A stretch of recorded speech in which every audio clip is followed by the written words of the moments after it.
Hello, everybody, and welcome to episode 51 of the Hot Path Show. I'm Johnny, joined in by Tobias here. Welcome in, Tobias. How you doing today? I'm doing excellent. How are you doing yourself? I'm doing just great. Damn, Tobias. Almost forgot. Got to Yes. get that. And of course, just to remind you all. My name's Johnny. Nice. Yeah, welcome Nice. back, everybody, to the Hot Path Show. Excited to be here with you all today. I think this is the first stream I'm doing from the new place. So I think I hope it works out well. I feel like there's like a lot of light coming in. That's like a window kind of right here. So I think it looks okay though, but It's complete darkness here. I have to have like a big softbox too, otherwise I will look like a yeah. right. complete Although darkness. we are heading into summertime where it's basically, is it like daytime, like pretty much 24 hours a day for you up there? Not really, but it's like the like the twilight when it's not completely dark or light or whatever is really long. If you like in Okay. June or July, it takes like 4 hours for the sun to even like think about going down. Wow. Yeah. Yes, indeed. We are back. Woo! Yeah, great to see everybody in the chat here today. We've got a really exciting episode here today. We're going to be talking about some kind of general Unity news stuff. I'm going to be talking a little bit about the Unity Asset Store spring sale, some cool ECS news, actually a lot of interesting ECS news to talk about. And Tobias, you got a new game. Yes. The sequel to your game in Nip for Speed. So we're going to be getting into some of the technical details on that. So yeah, Yes. super cool that you have the new the sequel to that. Of course, the first one, it was like a game jam project, right? Yeah, it was like, a two-day thing, and then like a 4-day of me making a 2-day mess to a workable game that actually works nicely on so basically a game jam. But yeah, a little bit of polish afterwards. This other thing, Need for Speed 2, that's like, if you like, have a shit post. The whole game is basically a shit post, but I polished it way too good. It's like super over engineered in like very weird places. Yeah, it looks a ton of fun. I'm excited to play it myself because I haven't. I mean, you literally just released it like an hour before we went live here. Yes. This stream was like, all right, I gotta just get it out of. It's been basically done for like 3 weeks or something like that. But the things are there's always something you can find to be like, oh, I can tweak this a little bit. Yeah. Yes, there are like 3 different things, which is not about the game itself, which actually mattered a lot, and I just hadn't time to fix them. So, but I'll talk about that. There's actually, some technical things there to have a chat about. Interesting. Yeah. It sounds like there's some interesting things in there, like topic wise, that you have, and I'm curious about some the way that you did some things as well. So, yeah, very much looking forward to that. So, anyways, want to start off with a little bit of a warm up topic. Now, Tobias, I've been reluctantly resisting the urge to talk to you about something that I did recently because I wanted to get your live reaction to this on the stream here today. So I'm going to go ahead and share my screen. So actually, just to kind of preface this a little bit. So of course, I recently released my game and asset store product .survivors, and as a way to kind of celebrate that, I did something interesting. So I'll kind of leave it a little vague for now and and show you just a quick little video, and then we can talk some more about this. So, all right, you ready for this? Yes. Here we go.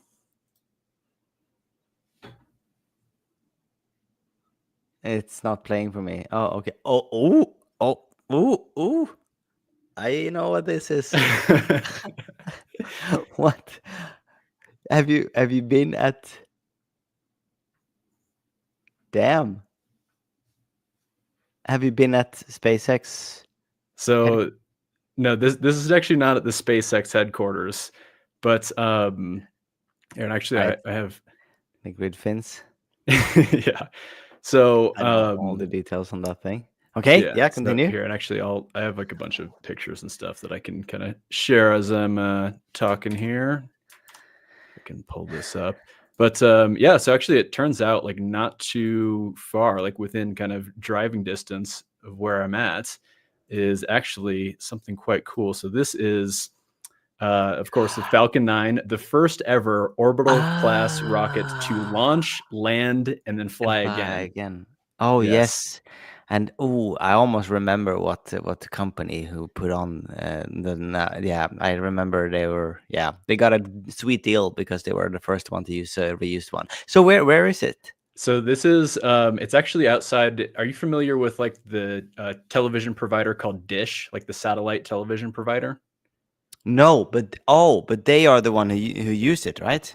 So it I couldn't get a clear answer if like this specific rocket was used To put for like launching some of their satellites. It seemed like the first one I know was like a ISS resupply mission, yeah. and then the second one was launching some geosatellite stuff, but I don't know if it was Yeah, yeah, specifically yeah. Dish, but I read that Lift Off or whatever the book by Eric Berger recently, and he talked about they were like on with you SpaceX very early on, and then they like he didn't get a space in time to fly with them because they were so busy, and then like hmm. okay, let us just be on the first reusable instead and get us a sweet deal, and that's apparently that's what Okay. I know. Yeah. Anyway, continue. Yeah. So, Yeah.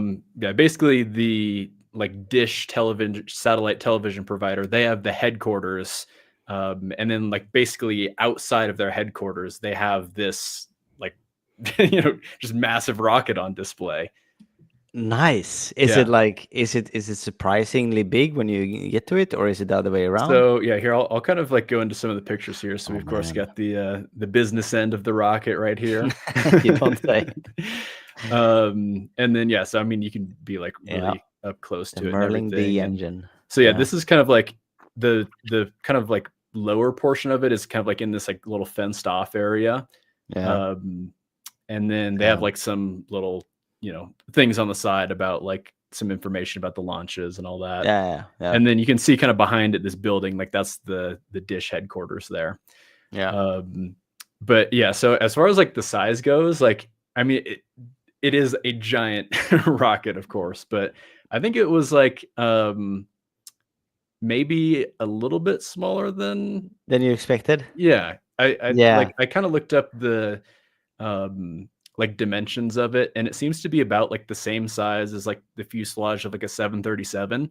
right, So I right. mean it's like conceivable that like something like this can fly, right? Yeah, yeah. That's what I get also from it. Like I think Starship, that's another thing altogether. But this one Yeah, seemed no, to be no. Like like I don't know, Starship seems reasonable. like actually massive.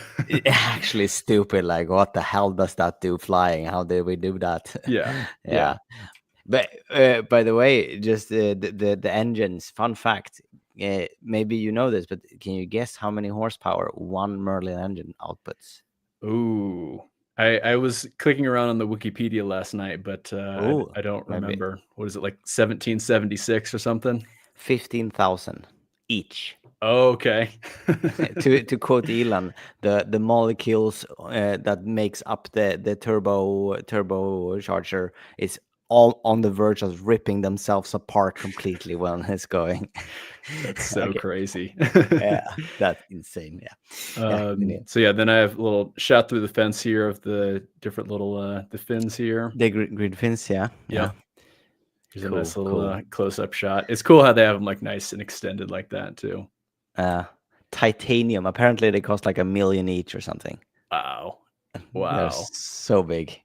Yeah. They made them from aluminum first, but then they just like burned up on the way Yeah, they're down. like, we need this to be like as solid as possible. And titanium's super light too. So Ah, here we get like a nice good shot of the rocket damn. itself here. I'm a little bit jealous, to be honest. I would like Dude, to yeah, see this it's in so reality. cool.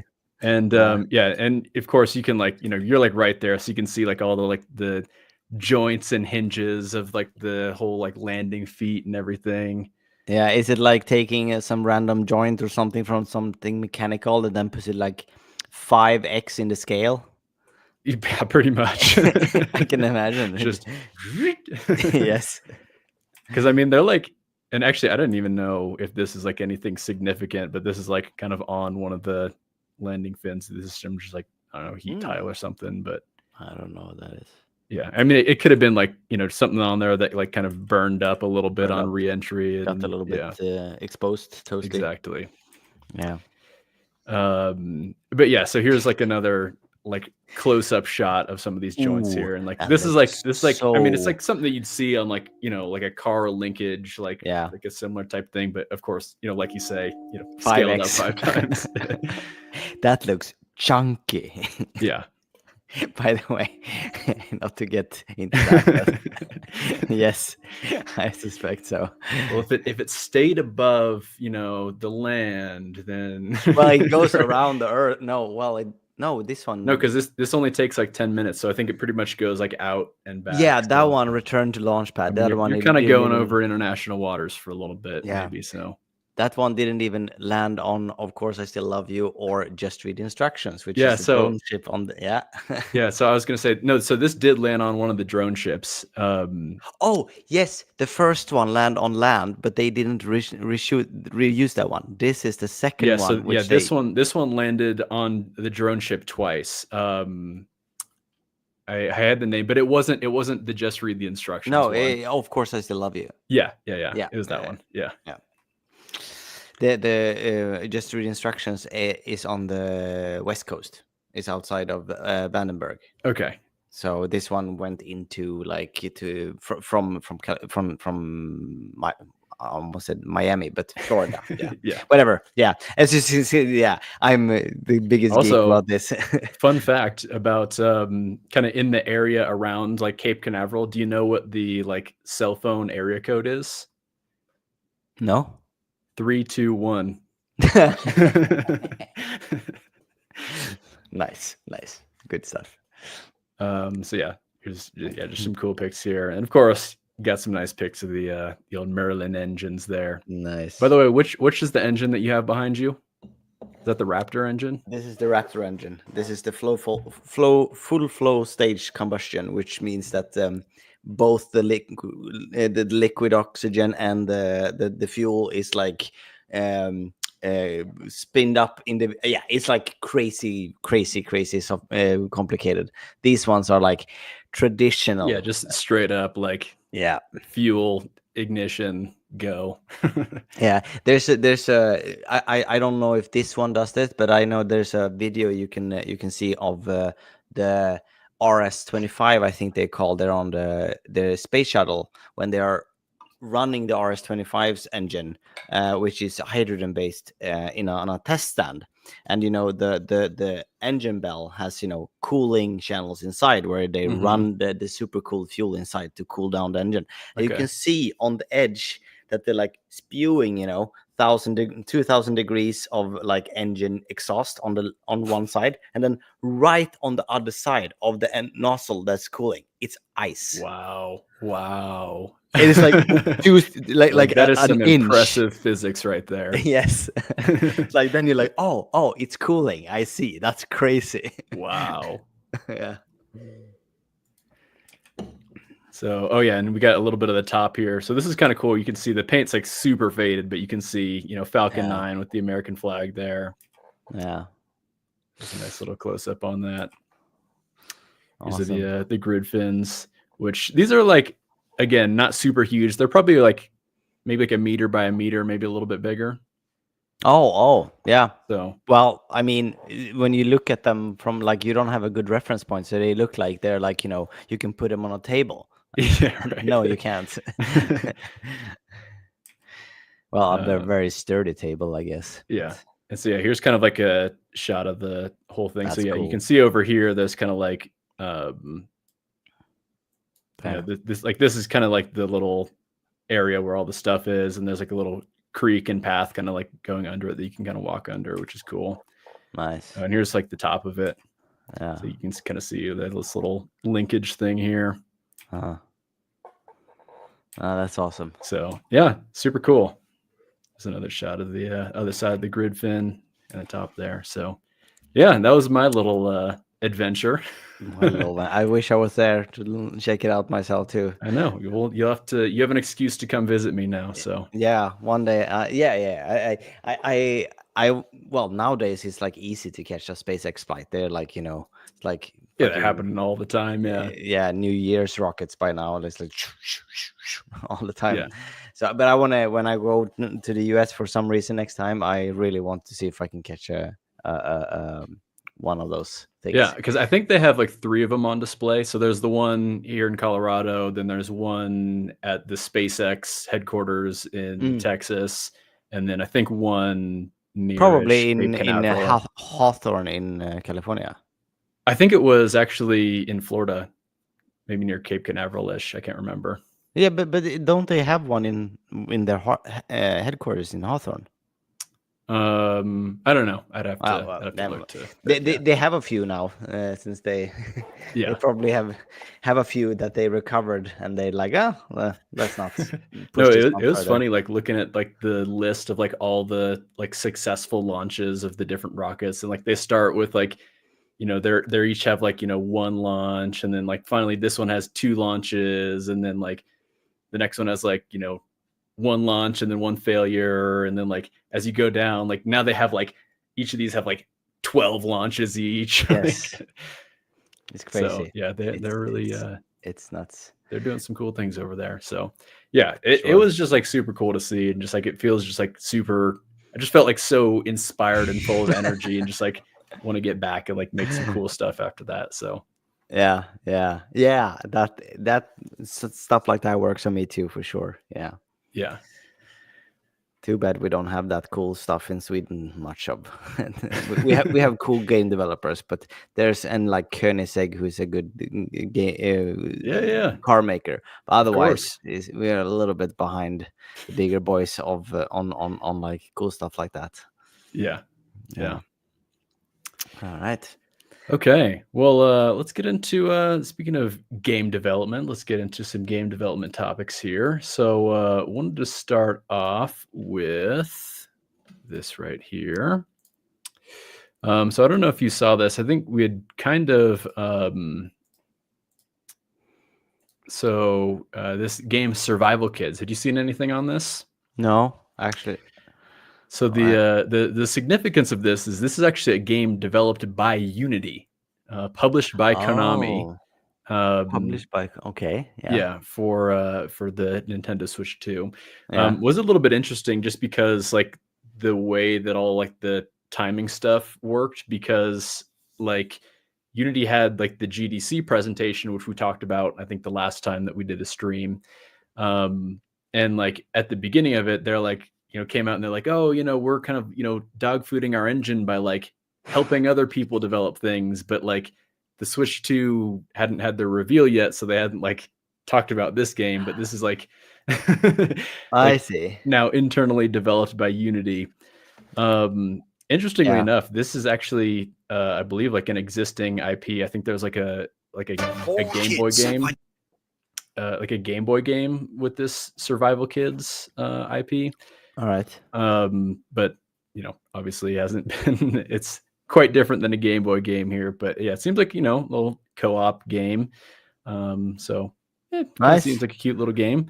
Will be interesting to see like if anything comes out, as far as like, maybe I'm sure like maybe some Unite talks or something on some of the things Yeah. that they did in here. And yeah, I mean, I'm assuming this is like a networked multiplayer type thing. So Probably. yeah, I'm assuming they're probably using netcode for game objects, but yeah, don't really know too much. I'm still confused. Like, what the hell? The the network framework they are pushing nowadays. Like, I thought they were like doing something where the ECS developed framework was gonna be like made so it works with game object, but is it still like two different ones?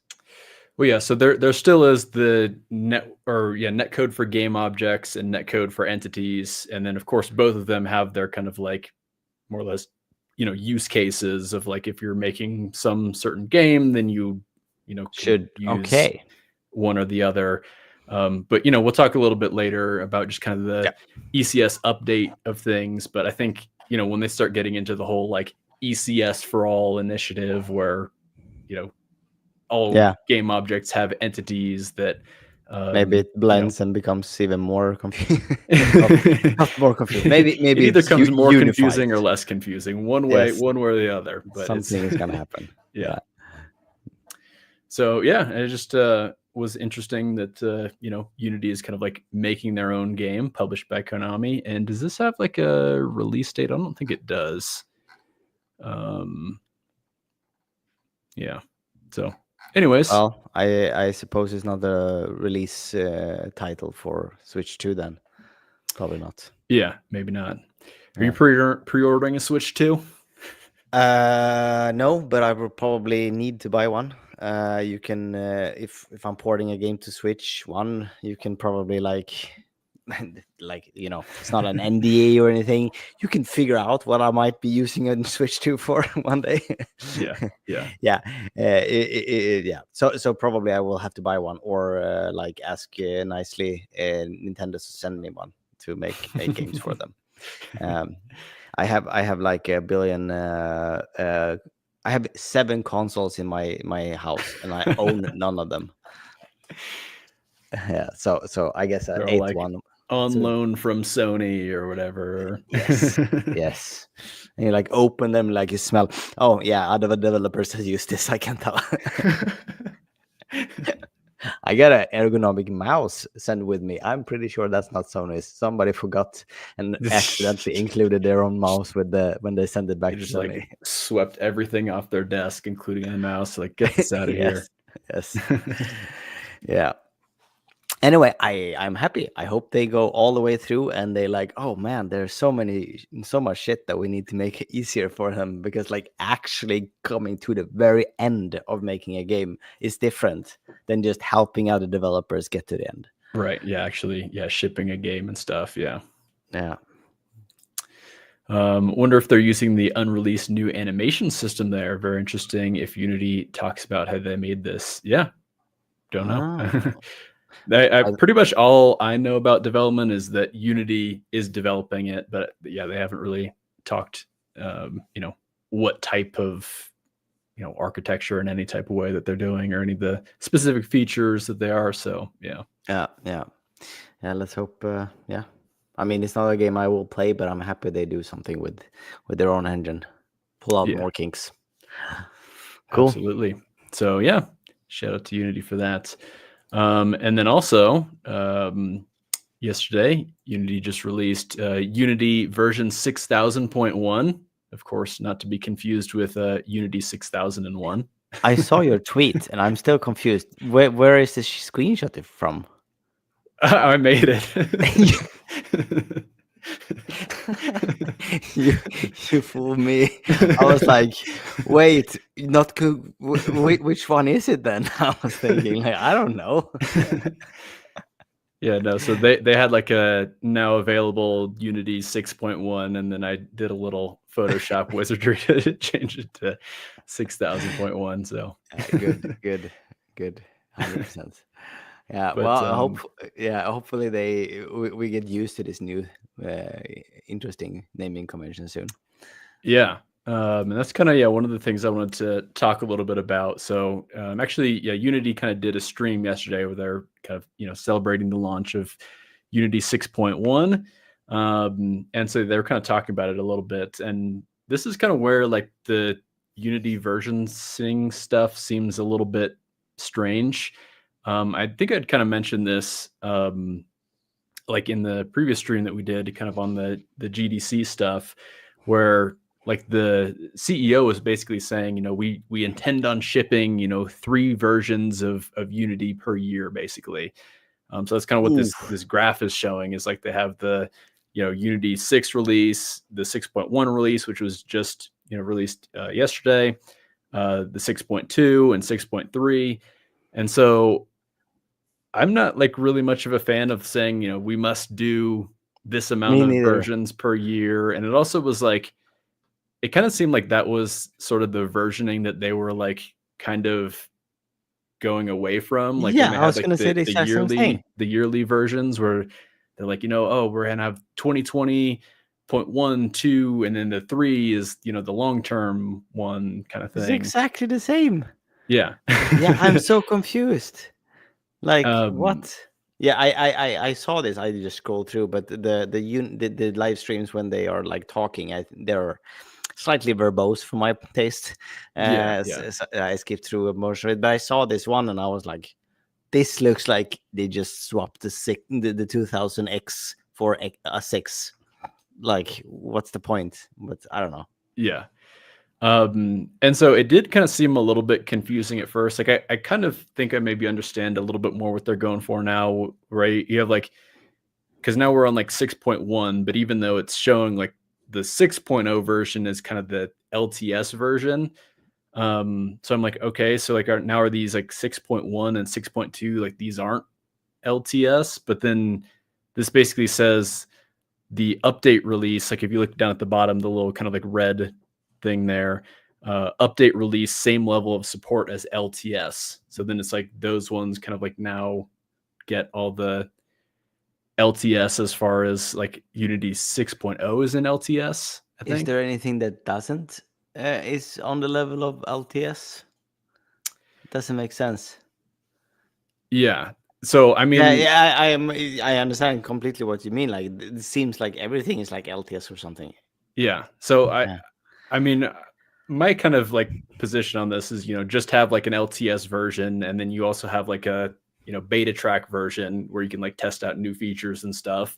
yeah, And then, you know, as needed, that can be moved over to the kind of more LTS version, and, you know, really just kind of ship these major updates like when you're ready. And again, not attached to any like type of time schedule or anything like that. yeah. I agree. Yeah, I mean, there isn't there like a law like the thing you're gonna do is takes the time you allocate for it. So I guess they gotta have some deadlines. Uh, but True. but Yeah. but but yeah, I feel like the LTS should really be like, all right, guys, we made a version. It's been 3 weeks now. Our like bug report thing from our users are not filling up crazy. Let's just call it LTS and move on.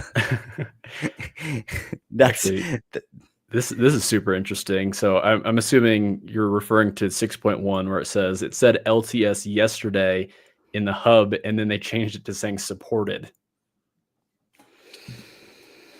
oof, they are not doing themselves favors with this one. I can tell you that. I mean, I'm gonna use it, and I just expect the bugginess to be as the average Unity version, and not much. So I don't know. I don't care that much about LTS, but yeah. Yeah. So it'll probably be fine. Yeah. But yeah, and it's one of those things where it's like, you know, it'll work or not work as much as any Unity version, like you said. So Yeah, yeah, yeah. but yeah, I mean, as far as, you know, things inside this release, it seems like you know, fairly minor as far as kind of new additions. So there's this new like deferred plus rendering, as Ooh. well as variable rate shading. You have any thoughts on these things, or you're just kind of interested in checking them out? Improve GPU, minimize, set the shader rate of custom passes. What is shader rate? And I do And not generate know. shader rate images, SRIs from textures and shaders. I do not know what that is. Yeah, that's a new concept for me as well. So Well, it's not. So, yeah, yeah. I never heard of it. I mean, I know that like GPU is a little bit more like accessible for like uh, uh non-discrete slider of like lower and lower quality and stuff like that. So maybe like in they like integrated somehow and they can easily scale up and down the graphic quality in a better way. It sounds like something like that. But variable rate shading, I have no idea what that means. Yeah. Well, we'll see, I yeah, guess. interesting. And then yeah, there's some of the new like project auditor stuff where I think No, you kind of like, you know, can analyze your project and kind of give you some recommendations about some things to change. Build by automation. By the way, in this one, exactly what I thought when you say SRIs. That's Yeah.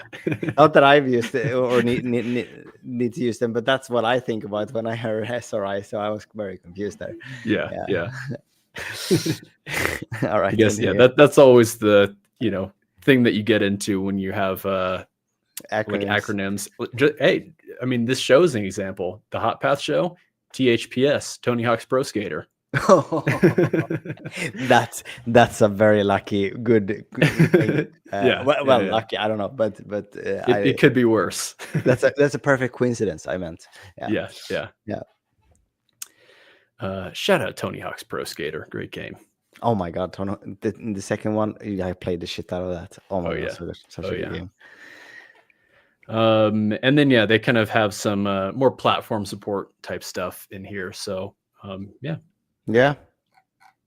good stuff. So yeah, anyways, Unity 6.1 is out. Go download it, play around with it. Should I update Need for Speed 2 to it? Yeah, I was gonna say, are you gonna update your projects? What version are you using for Need for Speed? Just Unity 6029 or 32, I don't remember, something like that. 6000.0.29, not 6029, because that's.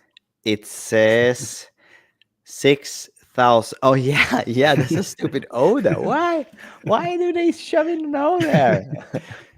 Yeah, it's 6000.0.32 F1. Oh my god, Jesus Christ! Just that's what I'm saying. It's not to be confused with Unity version 6001. Yes, I think you just won that point, huh? They should just it looks. You can read. You're better at reading. Okay, so yeah, it looks like it's allowing you to have different resolutions or having the shader run different codes for different parts of the image. Okay. So maybe if you have I don't know, something very large that you could kind of have different shader code running on. But isn't that just a different material? I'm confused. Yeah, I don't know. But different resolution. Maybe it's you can have not that it would be the same thing. Maybe, but VR have foveated rendering, right? Maybe it's something like that where it's using that type of a tech to upscale some things and downscale some things in the image. Or kind of more of a screen space type thing rather than a maybe. Or maybe dynamic resolution, but it's localized to we need all the resolution here. We don't need it anywhere else. I don't know. It sounds complicated. All right. Well, next up, we can talk a little briefly about Unity Asset Store has a nice sale going on there right now. Of course, we're doing the spring sale. So there's it says there's over 300 assets that are available at 50% off. And there's also the whole flash deals thing going on that they like to do, where basically every day they're continually introducing new assets to be part of the sale. And they're going to be at 70% off for some period of time. Usually it's 12 to 24 hours. And then it will dip down to 60% off for another 12 to 24 hours. And then it just remains at 50% off for the remainder of the sale. I do want to point out one of the assets that I highly recommend, especially for anyone who is a DOTS and ECS type developer. Let me see if I can find it. Here we go. A-Line. This asset is going to be on flash sale in 3 days, which I believe is Monday is when it starts. And we can take a quick look at it here. But it basically gives you the ability to create debug lines and gizmos all easily from ECS, and it works, within jobs and burst contexts and all that. So if you're doing any type of visual debugging, this is an absolute must-have. This asset is a really, really great one. Have you had a chance to play around with this one at all? Yeah, I use A-Line in 2 of my ECS projects. And it's also integrated, I think, into pathfinding project or something, another ECS thing. So it's drawing overlays of the AI pathfinding with this. So and most of the things I've been using it is like disabling it because of performance. It's super fast. It's just that sometimes it shows up in a build, in like release build, and like, Oh, well, okay. maybe. Yeah, But you don't necessarily need it there. I think the things that I've disabled are very, very, very minor. So no shade to this project. They're doing a great job. Yeah. Have you been using it for anything interesting, or mostly just kind of simple No. little drawing? Honestly, my work the last half year has been so focused on things that's not really approaching this type of Right. I haven't been building anything new for like forever, because I've just been optimizing or building Need for Speed 2, which is, doesn't need this type of thing. So when you're just optimizing, then you're rarely doing visualization like this. So have you been using it? Not recently, because most of the stuff that I've been doing is for my Dot Survivors project, and so of course I'm not going to like be able to have any A-line code in the ship thing. Although I could like have like maybe a like Unity package with some like A-line type code where it's like, if you have A-line installed in the project, open this package, and now we have like cool little debug gizmos. So that's something that I might do later on. Yeah. So yeah, as far as how does it compare to Shapes by Freya? Personally, I prefer this one just because it works with ECS like right out of the box. Shapes by Freya, it works pretty well. Also, you do have to kind of do your own like manual translation to get it to actually render from ECS. I have a video, I believe, on my main Turbo Makes Games YouTube channel where I kind of show what you need to do to get shapes working with ECS, but it unfortunately still doesn't work. I don't think it works in like a fully bursted and like jobs context though. I don't think either. I remember like I was slightly disappointed at Shapes because it is very like abstraction heavy and doesn't like it's not coded from like a data oriented perspective at all, basically, from what I could tell. So but A-line is a lot more like that. It's not like perfect like that, but it seems like this is the way to go if you're data oriented minded. Yeah, absolutely. So yeah, and this one's a little bit cheaper, and again, we'll be on 70% off flash deal on Monday. So yeah, definitely go bookmark that one. I'll probably tweet or post about it as well, just to remind you all. And then so just as far as like other assets that are available, for the 50% off, I know both of the Agents Navigation and Agents Navigation Crowds ones are available for half off. So these are really good deals. Again, if you're doing any type of pathfinding from an ECS context, this is just a great out-of-the-box solution that works really well. And of course, if you're doing more like crowd type pathfinding, where you're having like a large number of entities go to a specific location, then that is it kind of uses that flow field pathfinding, and it's kind of like a good way to do that. Also, the A-Star Pathfinding project, it looks like this one is on sale for 50% off. This one, to kind of make that little connection. This is developed by the same person who made A-Line. And there is actually an integration between the A-Star Pathfinding project and Agents Navigation. So you can kind of like use them together. I believe you can kind of use like the A-Star Pathfinding like algorithms on the ECS agents from the Agents Navigation.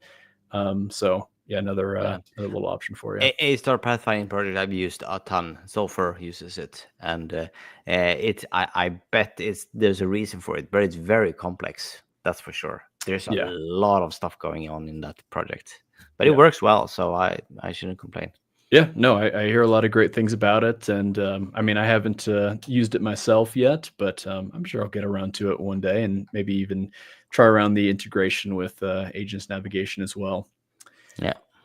I do also know that the Dots Traffic City one is available for 50% off as well. So this is kind of like a more of like a full project type one, where it kind of is like this whole like city simulation where there's you have people walking around, as well as like all the cars. They kind of have their own little AI behavior, and they can kind of do lane changes and cool fun stuff there too. So Quick side note here. So this is a transitionary problem, quote unquote, while we are in this AI driven ramp that we're inside. But like that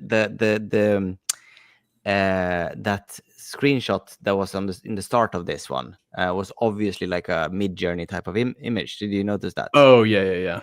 Yeah, it's Yeah, like that on the thumbnail left, for it. the small thumbnail to the left there. Yeah. But anyway, like when you see that, I haven't decided yet what that makes me feel about the project.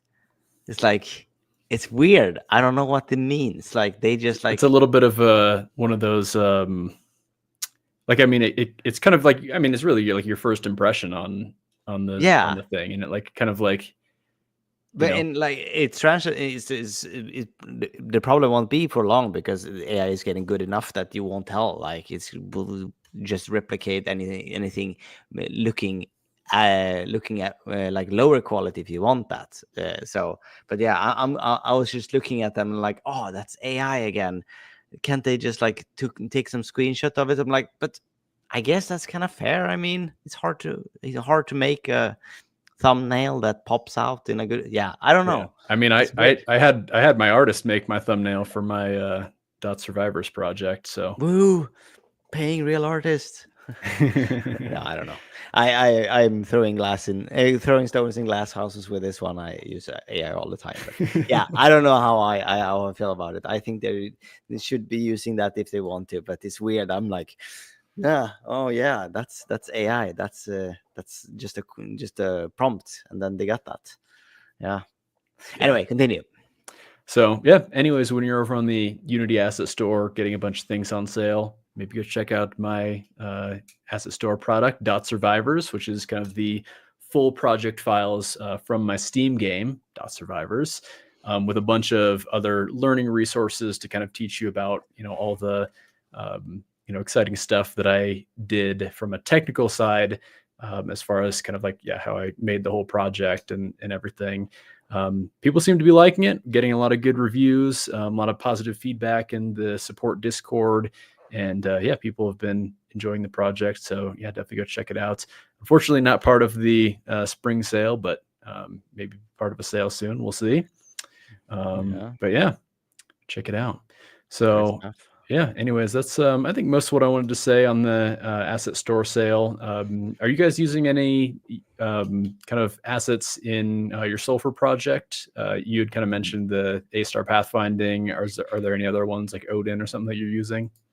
Sulfur is using A-Star I2 or something. It's called this localization tool. Oh yeah, L2 I think is what it is. L2 maybe. Either L2 or I2. Small case. Yeah. L in the beginning, so it's very confusing to try to read what the hell they're meaning. And we're using input icons, and then we're using some other, I don't remember which one. Yeah, it's probably L2 then. Yeah, there we go. So actually, I think it's capital I2 localization. I2 localization. Yeah. And then there's like a third one or something. I don't know. I think it is like 4 different ones, which is like, this is fascinating. Like input icons is a thing to just get on-screen HUD to like reflect the actual buttons that you need to press on different different platforms. And that's an annoying problem that nobody wants to spend time on that. So that's perfect. And localization, I don't like Unity's localization tool. I think their UI is stupid. And also, they use easy save or E3 save or something it's called, right? E-save? There's E-save. No, easy save. Easy save. You gotta be easy. Easy save 3. Easy save 3 probably. Easy. Oh yeah, this one here. Yeah, easy save. But it's like the third version or something. There's a 3 in there somewhere when I code with it. Okay. And like that one I can recommend the least. Whatever is that one is doing, you probably like can replicate it pretty easily with Unity's built-in serialization tools. I think there may be something they're doing that Sulfur is not using that is very nice to get out of this. But if you're just saving like pretty straightforward flat type of data, don't just hand roll your own code. Like it's just annoying to deal with their APIs. I think they're super abstracted. So that's the one. The other two I think is kind of fine, but what all of them have in common is that I have to like turn their initialization code upside down, because holy shit, it takes a long time to load all of them on Switch. I've rewritten their startup systems completely, all of them. So that's something to know if you're planning on saving on porting for a 8-year-old mobile hardware like Switch. It's gonna most of the assets you made on Unity Asset Store is not made to handle that slow processor. So you need to like you can't do anything just because it's like easy to do it this way. Everything needs to be exactly in order and load exactly the kilobytes you need and nothing else. Otherwise you're just stuck in a loading screen for a minute. It's crazy. It's so slow. Wow. Yeah. Anyway, yeah. So that's my experience. Yeah. So I was checking. I see ITR mentioned the NZ's saving system for dots. Doesn't look like this one is on sale, but would like to point this one out. Still do need to play around with this one myself here, but I am working on a client project that I think is going to be able to take advantage of this. So will be good to put it through its paces there for sure. Nice. It keeps opening in a new tab, so it doesn't keep going to that. I do see this is another interesting one that there's this asset called Behavior Designer that's kind of been around for a long time, where you can kind of like basically use kind of like a blueprints type interface, like kind of the node based coding.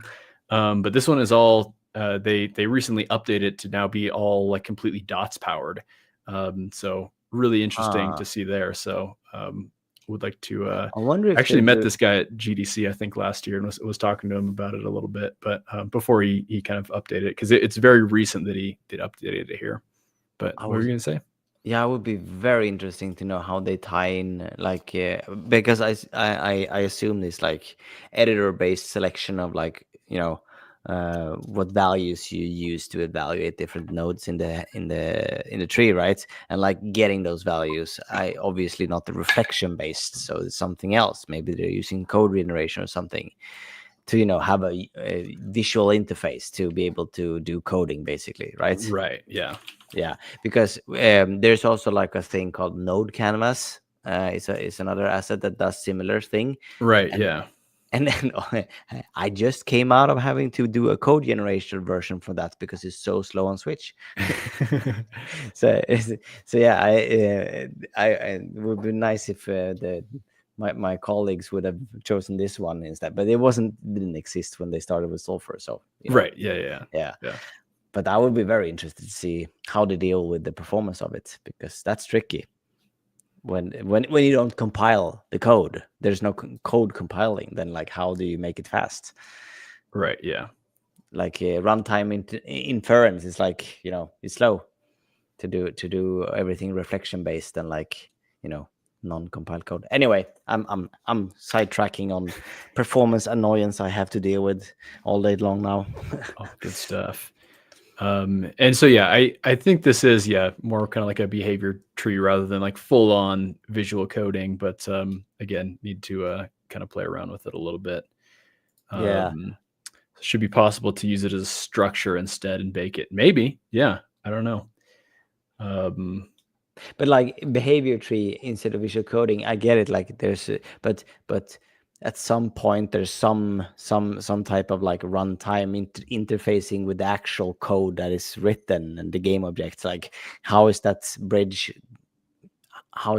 done in an automatic way? That's what I'm curious about. Yeah. So yeah, anyways, go check out the Unity Asset Store spring sale. Yeah, that's going on right now. Shoot, I should have looked up probably the end date, but I think it's going on for another like 2 weeks or so from now. So yeah, and again, check out a lot of those flash deals because there's definitely some good deals to be had there. Cool. Yeah. So with that, we can move over. Still got a couple two more ECS topics that I wanted to talk about here, and then Tobias, we're going to be talking about your game here, which I am very excited for. All right. So let me close up a couple of these things here. So do you just want to point out that we do have a couple newer versions of ECS? It's actually a little bit interesting because there's this 1.3.14, which looks like it was released earlier this month. And then there's also this 1.4 experimental version, which was released back in March. And what kind of seems like is, because this one was released before the most recent 1.13.1, is that it looks like a lot of the kind of things, especially in this kind of like fixed category, have been ported over to the 1.3.14 version, which actually, by the way, Pi. Yeah, I noticed that too. Nice. So yeah, I'll just kind of go real quickly over the 1.4 stuff, and then we can get into the 1.3 latest update here. So it looks like they added a couple new APIs specifically with using component lookups for a try get ref RW and try get ref RO. So rather than having like two separate things to say, do you have the component? Once you have the component, get my ref RW and ref RO. Just make it all in one, which is very nice. I also thought this was kind of funny. They added in missing API documentation that had been added for iAspect lookup. And then we see down in the change section that they're marking iAspect as obsolete. They had to like look for to go through it to make it obsolete to realize it was missing. Yeah, exactly. So yeah, this is official in entities version 1.4. They're officially marking entities.forEach and iAspect as obsolete. So RIP to those APIs. Not quite. You still can use them, but you'll just get a warning in your editor saying it's marked obsolete when you use them.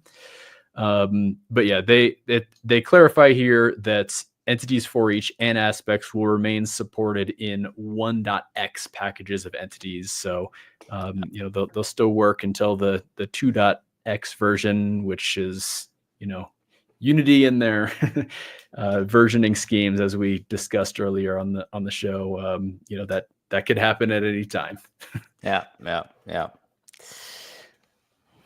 So yeah, that's pretty much mostly what I want to point out specifically for the 1.4 stuff. Because again, a lot of this fixed stuff, it seems like it was kind of, I guess, backported would be maybe the appropriate term, because it's still in the 1.3 version, but it's the new version of 1.3.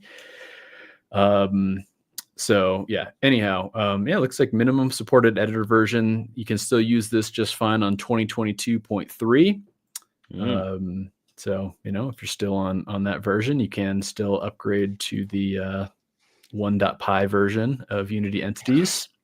1.py, yeah. A couple things that I wanted to point out here. Fixed a bug where debug breakpoints weren't hit correctly when you had comments in your iSystem or system-based code. So I recognize this one. I think, haven't Danny talked about this? I don't know.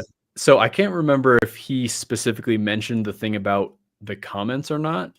But I know we've definitely discussed like breakpoints like not hitting correctly, where like maybe they hit like a line above or a line below, or they just don't hit at all. So yeah, that was something that I'm sure I had ran into, but I had no idea it was because of just putting comments in your code, which is kind of funny, but it also like sort of makes sense just with how like they're doing the code generation and like the code you write is not actually the code that's running So they have to like do additional things to set breakpoints. So, if you have a comment in there, I could see how it could be maybe thrown off by a line or two. Explains why I didn't have much problems with this, because I didn't comment basically anything and just read instructions. I made it myself, so it's there you go. Proof that no comments is a superior style of programming. 100%. Amen. I don't know, man. I kind of like comments. I kind of like comments. And I know the thing that people always say with comments is that they're like, oh, you update the code and like, you change a variable name and your ID can update all those variables, and it like doesn't update your comments. Yeah. The way I look at it is like, if you're a professional programmer making a nice salary, take the extra time to update your comments. But it depends on what you're commenting, for sure. There's comments that are like, oh, this is just describing exactly what the code is already doing, and there's a comment that like explain why something is going on. I think very different. But I like using them for context, right? Yeah, it's like additional context where it's like you can read the code, you see what it does, but it's like maybe not necessarily obvious to what the details, like, oh, why is this here? Oh, all right, it's because it's got one off in that case. Right. Or there's always like, for whatever reason, I have to like set this variable to 5 and then back to what it is. And yeah, very true. Somebody said like, oh, comments are, if you write comments that describes what's going on, then it's like just code written in another language, English, and code that's not run, that's never run, always has bugs.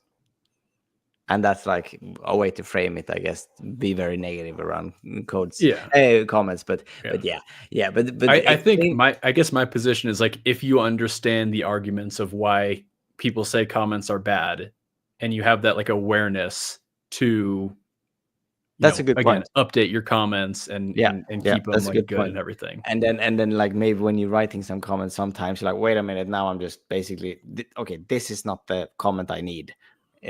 Let's just make it, like, you can probably like realize when it's going on, like this is a very superfluous comment, and like let's just not have this one here and make the code readable. And then some other case, like, oh, this is very like weird situation, this one I should comment.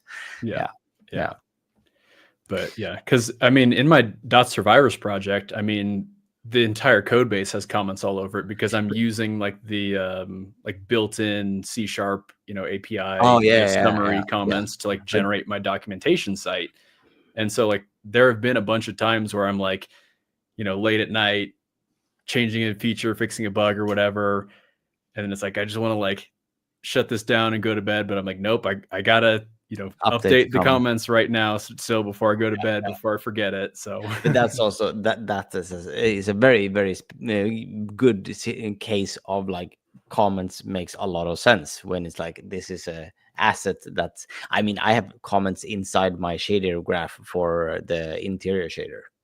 So yeah, so when you're supposed to like deliver it to other people and you don't, and there's a one-way communication street, then it's very important. So 100% good that you commented your big code base that you ship to a bunch of people now. No, it worked out super well. I'm super happy with how the whole documentation site is generated and everything. So shout out to comments. Yes. If you like comments, leave a comment below. Oh, Inception. A couple other things. Fixed inspector not initializing when exiting play mode with entity selected. I've definitely seen weird bugs when you have the entity selected and you exit play mode, and like the inspector is just like blank or whatever. So nice that they're fixing these like just little quality of life annoyances there. So very good. Wanted to point this out where it says the world update allocator available in baking systems is now correctly rewound between baking world updates. So, cool that it like fixes a bug, but I just wanted to point this out because I guess I've never really used the world update allocator in baking systems. So cool to know that you can use it there. Me neither.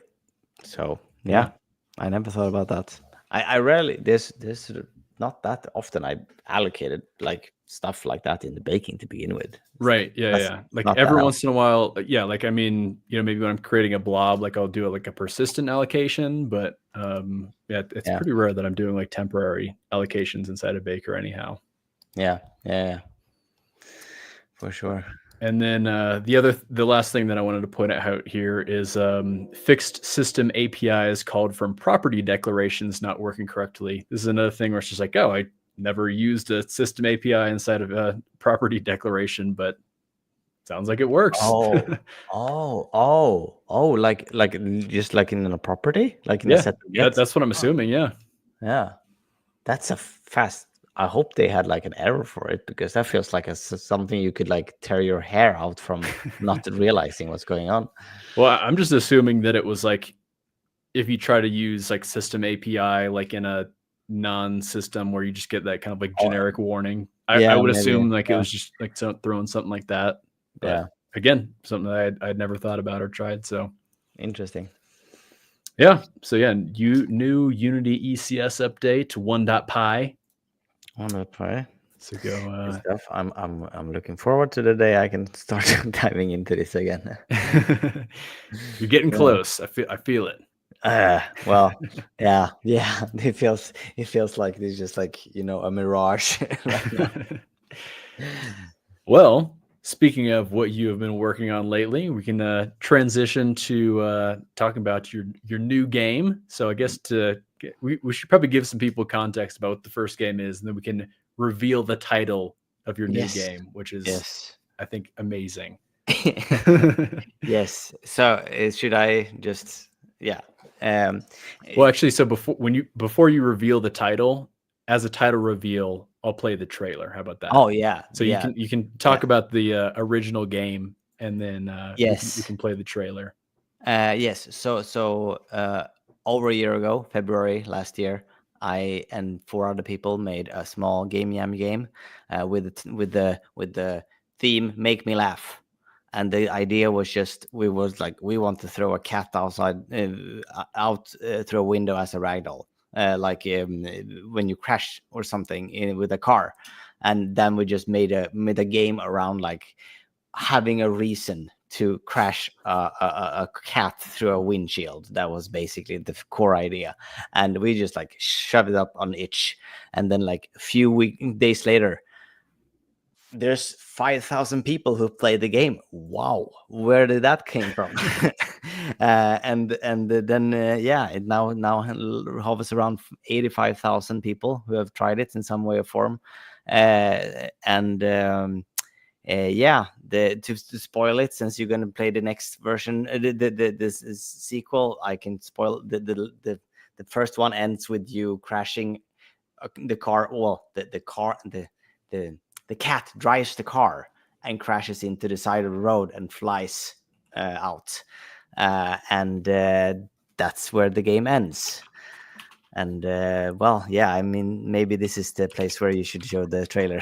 Yeah. So actually, I was gonna just pull up the a video of the original game, because like you said, it did end up kind of going semi-viral, and you had a couple content creators like make some like pretty good videos with have like a lot of views. Like this one that I'm on right now has like 300,000 views, and there's like a couple that have like 1 million views on them. But yeah, so this is the idea. You're kind of like driving around, kind of point and click adventure style almost. Yeah. But purely point and click. Yeah, exactly. And then so you have the the cocaine road sign. Yes. And then we have the of course the cat driving right here. Yes. And then here's kind of the end, sort of the punchline. You can see he's smoking a cigarette and he's holding a gun, and there's a dog in the back seat. So there's all types of shenanigans going on. Just weird shit all the way. And then boom, and then you see the cat flies off into the ocean. Bloop. And remember, children, seatbelts save lives. Yes. So yeah.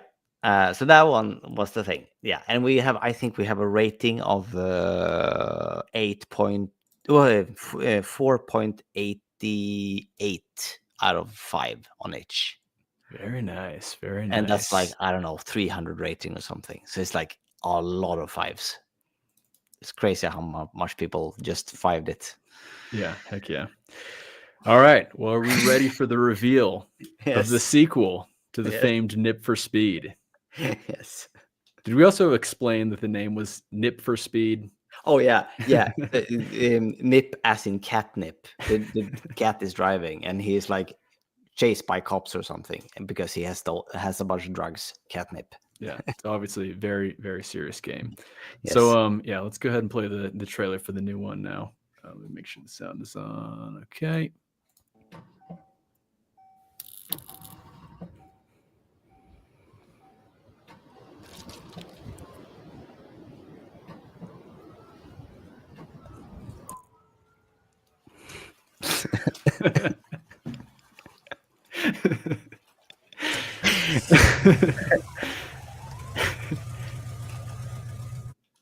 Ridiculous. Yes. Searching for pussy. I am still unsure on what platforms I can use the word pussy and not be like shadow banned or something. When I sent out some emails, I actually googled up like, can I be shadow banned by Gmail, and like put in the spam folder, and they're like, yeah, it's a real thing that might happen when you send to like people you have never sent before. So I'm like, all right, let's not add the pussy word in the title. Yeah, I think the title is perfect because it's the double entendre, of course. Yeah, of course. But and like it was like even if it's actually not meaning the other thing of it, you're still gonna get flagged by the yeah. You should have called it Nip for Speed 2 Cat 2 Curious.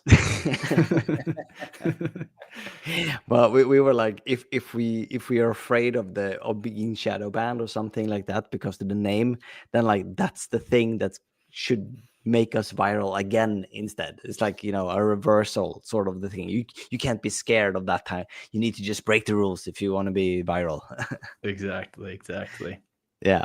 So yeah. Oh well, yeah. I mean, let's go into talk a little bit about the sequel here. Go ahead. Yeah, do you want to just play it like straight up, and like me like just like maybe poking you so you don't end up like getting stuck somewhere, or how do you want to do it? Yeah, that sounds good to me. Have you downloaded it? I think it's better than to play it through. I'll go ahead and download it. I just have it open on the browser. It's like 100 megabytes. I've worked hard to get that down to as few megabytes as possible. So I think, and you should be able to just push through and not donate or anything. It's only like that. 58 megabytes. 50. The zipped file, at least. Yeah. You should probably use zip format because I think you're using the WinRAR. Oh yeah, good point. Maybe I was, for some reason I always use RAR. Yeah, I think just zip is more common for people. Yeah, okay, I should do that. I'm so used to RAR like all the time. Meanwhile, my current game is 3.9 gigabyte compressed because we use a lot of VAT textures all over the vertices. VAT? What's VAT? VAT? I don't know what that means. Value added tax. Yes. Vertex animated textures. Nice. All right. Yeah. Are you getting it? Yep, I got it up. I'm going to share the screen now. Oh, it's not working? No. Do I want to share sound though? Oh yeah. We're probably going to hear you twice. Me twice. Should I just maybe you can stop share? I don't know. I never thought about this. I can be silent. I'm just like, if you, I don't. Okay. You can chime in if you need to. Yeah, I don't think you're gonna get stuck. But if you're like annoyingly, weirdly stuck on something, just for the streaming's sake, I would just like push you along a little bit so you don't like run around confused for 2 minutes for no good reason. Okay. It's pretty streamlined. Okay, cool. All right, I'll be silent. Here we go. I think actually, this is kind of cool because I think I was the first person to stream the original one, and now maybe, likely, the first person to stream the second one. Exclusive. Oh yeah. All right. Nice. Here we go. By the way, just wanted to show off the localization screen. I told you that you need to have localization because it was kind of crazy. There was a Brazilian streamer who manually translated your game Yes. and streamed it. So yeah, that's super cool. Crazy. So, anyways, glad you have localization in there, and let's play. How's the volume? Too loud? Is it good? I think it's good. Okay.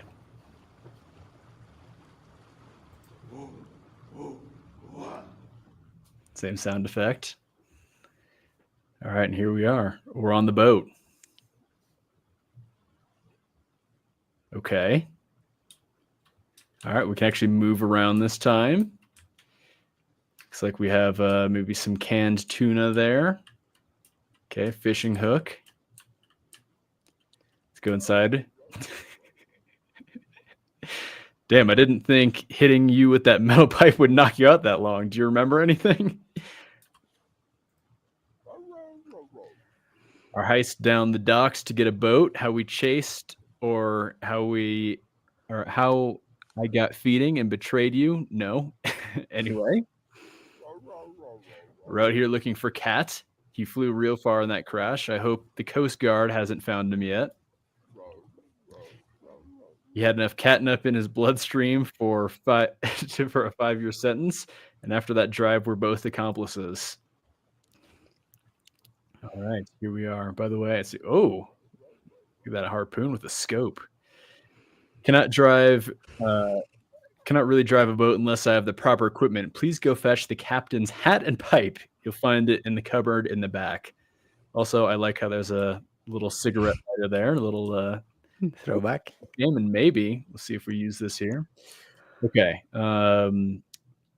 in the back here. So is it potentially in here? Outside. Okay.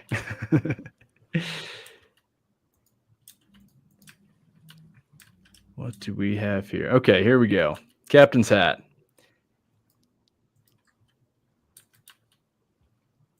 Okay, we got the pipe. Oh, the captain's tied up. Oh my gosh. He's trying to talk. Well, maybe we'll give this to the dog here. Adorable.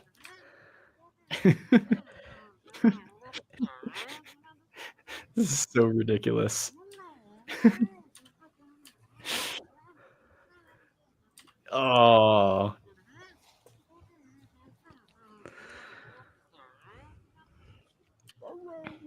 Could you light it for me as well? Yep, knew it. Had to happen.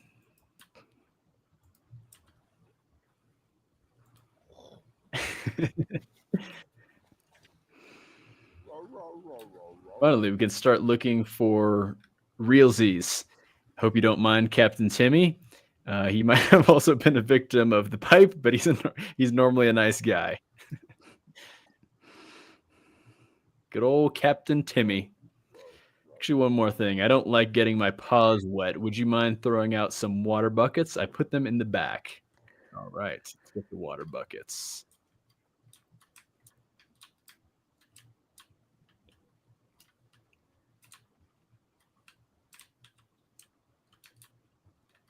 Okay. Back left.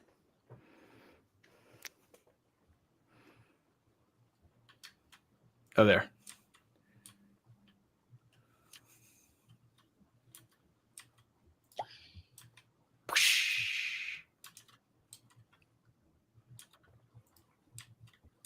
Need to throw out water.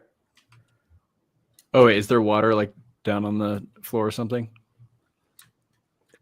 Throw them out. Just that? Cheap stuff. Oh, okay, I see. Throw out the buckets. Okay. I'm getting this.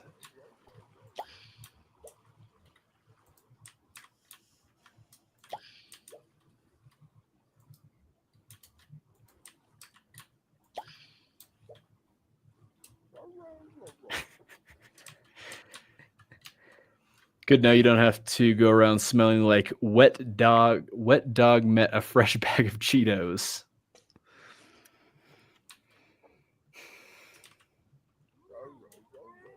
Man, Tobias started acting up again.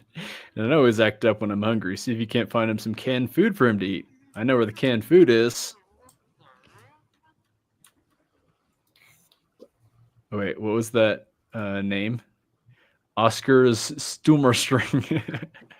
I'm assuming that is something Swedish. We'll feed him.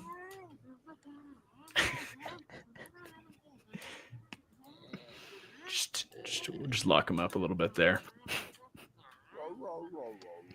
Whatever you gave him stinks like absolute crazy. No, but serious, what'd you give him? It's real awful. I'm gonna have to ask you about what that is after. Wait, did you hear that? It must have attracted the seagull. Get out on deck and hit him with a harpoon or something. Here we go. Yes. Seagull, seagull.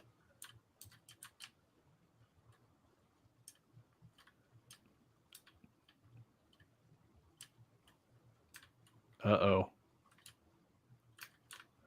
It's flying, you dummy.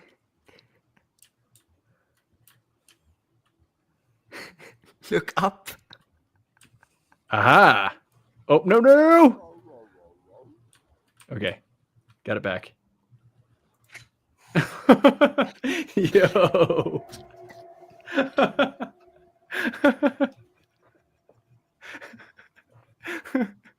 This is incredible. That was so cool. I'm 100% sure the seagull would swoop down and kill you. Guess I'm happy it didn't, and really didn't expect you to splash so much. Yuck.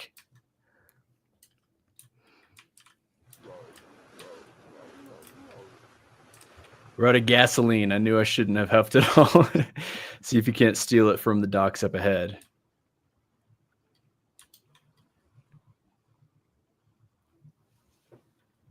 All right, this is a proper adventure. Do you see the Easter egg front left? Yeah. That I don't know. It's the car. Ah.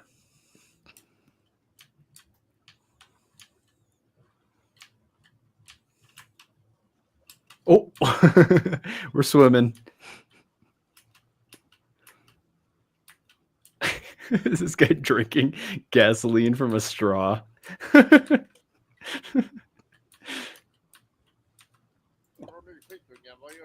He's not happy.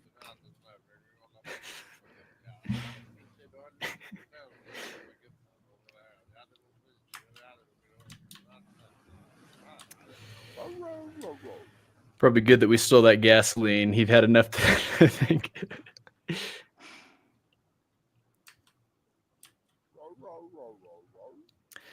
Mr. Rat decided to help in our search of a scuba diver. Will you pick him up from his drawer and hook him? He owes me like 3 months of rent. Mr. Rat from the drawer. Hello, lamp. Oops. Hope that's not important.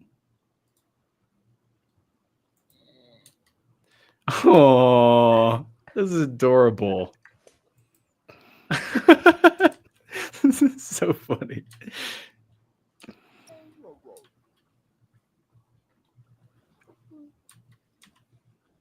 And hook him. So I think that's this over here. Place rat bait. He's got a little scuba diver thing on. Super excited to be here. I was told I get a lot of cheese to bring home to the wife and my 20 children who all depend on me. Rats, I don't think I'm heavy enough to break the surface tension. I should have a brick in my garage we can use. In his garage.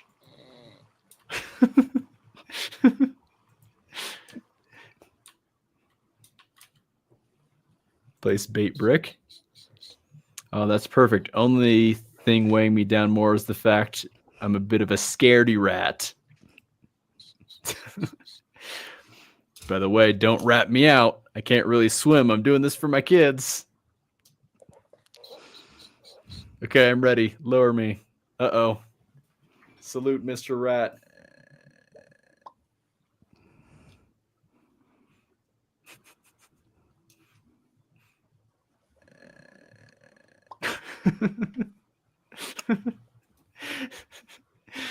Oh no. The rat skeleton. What are we gonna do? He's not squeaking. Quickly put him down and give him some rat-sized compressions. It doesn't look right. Go a little harder. Think of that one disco song. It's good reference, by the way. So I'm so sad we couldn't save him. He surely will be remembered fondly by his family. Bring him closer so that I can sniff him one final time. Give bone. No. He smells like seaweed. I don't know how I'll explain this to his wife. Wait, you didn't fill up the gas tank earlier. We just ran out. That's embarrassing of you. Pick up the tank and go refill in the front of the boat. I think I might have lost the tank in here. We'll see.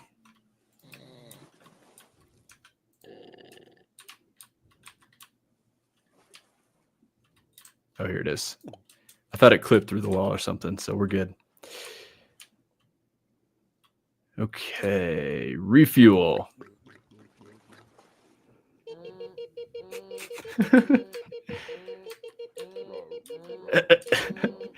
Oh, there's a lot of lamps here. Is it supposed to be blinking red like that?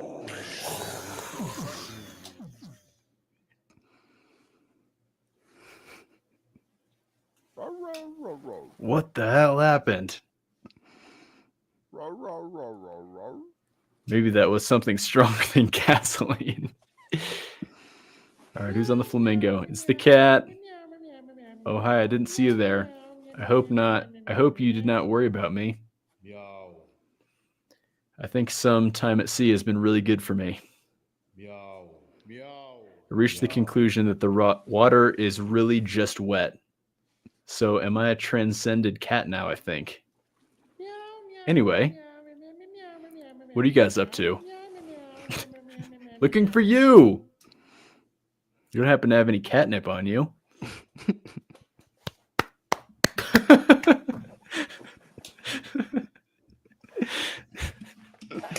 And for those who didn't realize, that last picture was a picture of my dog, of our dog, Felix. Felix.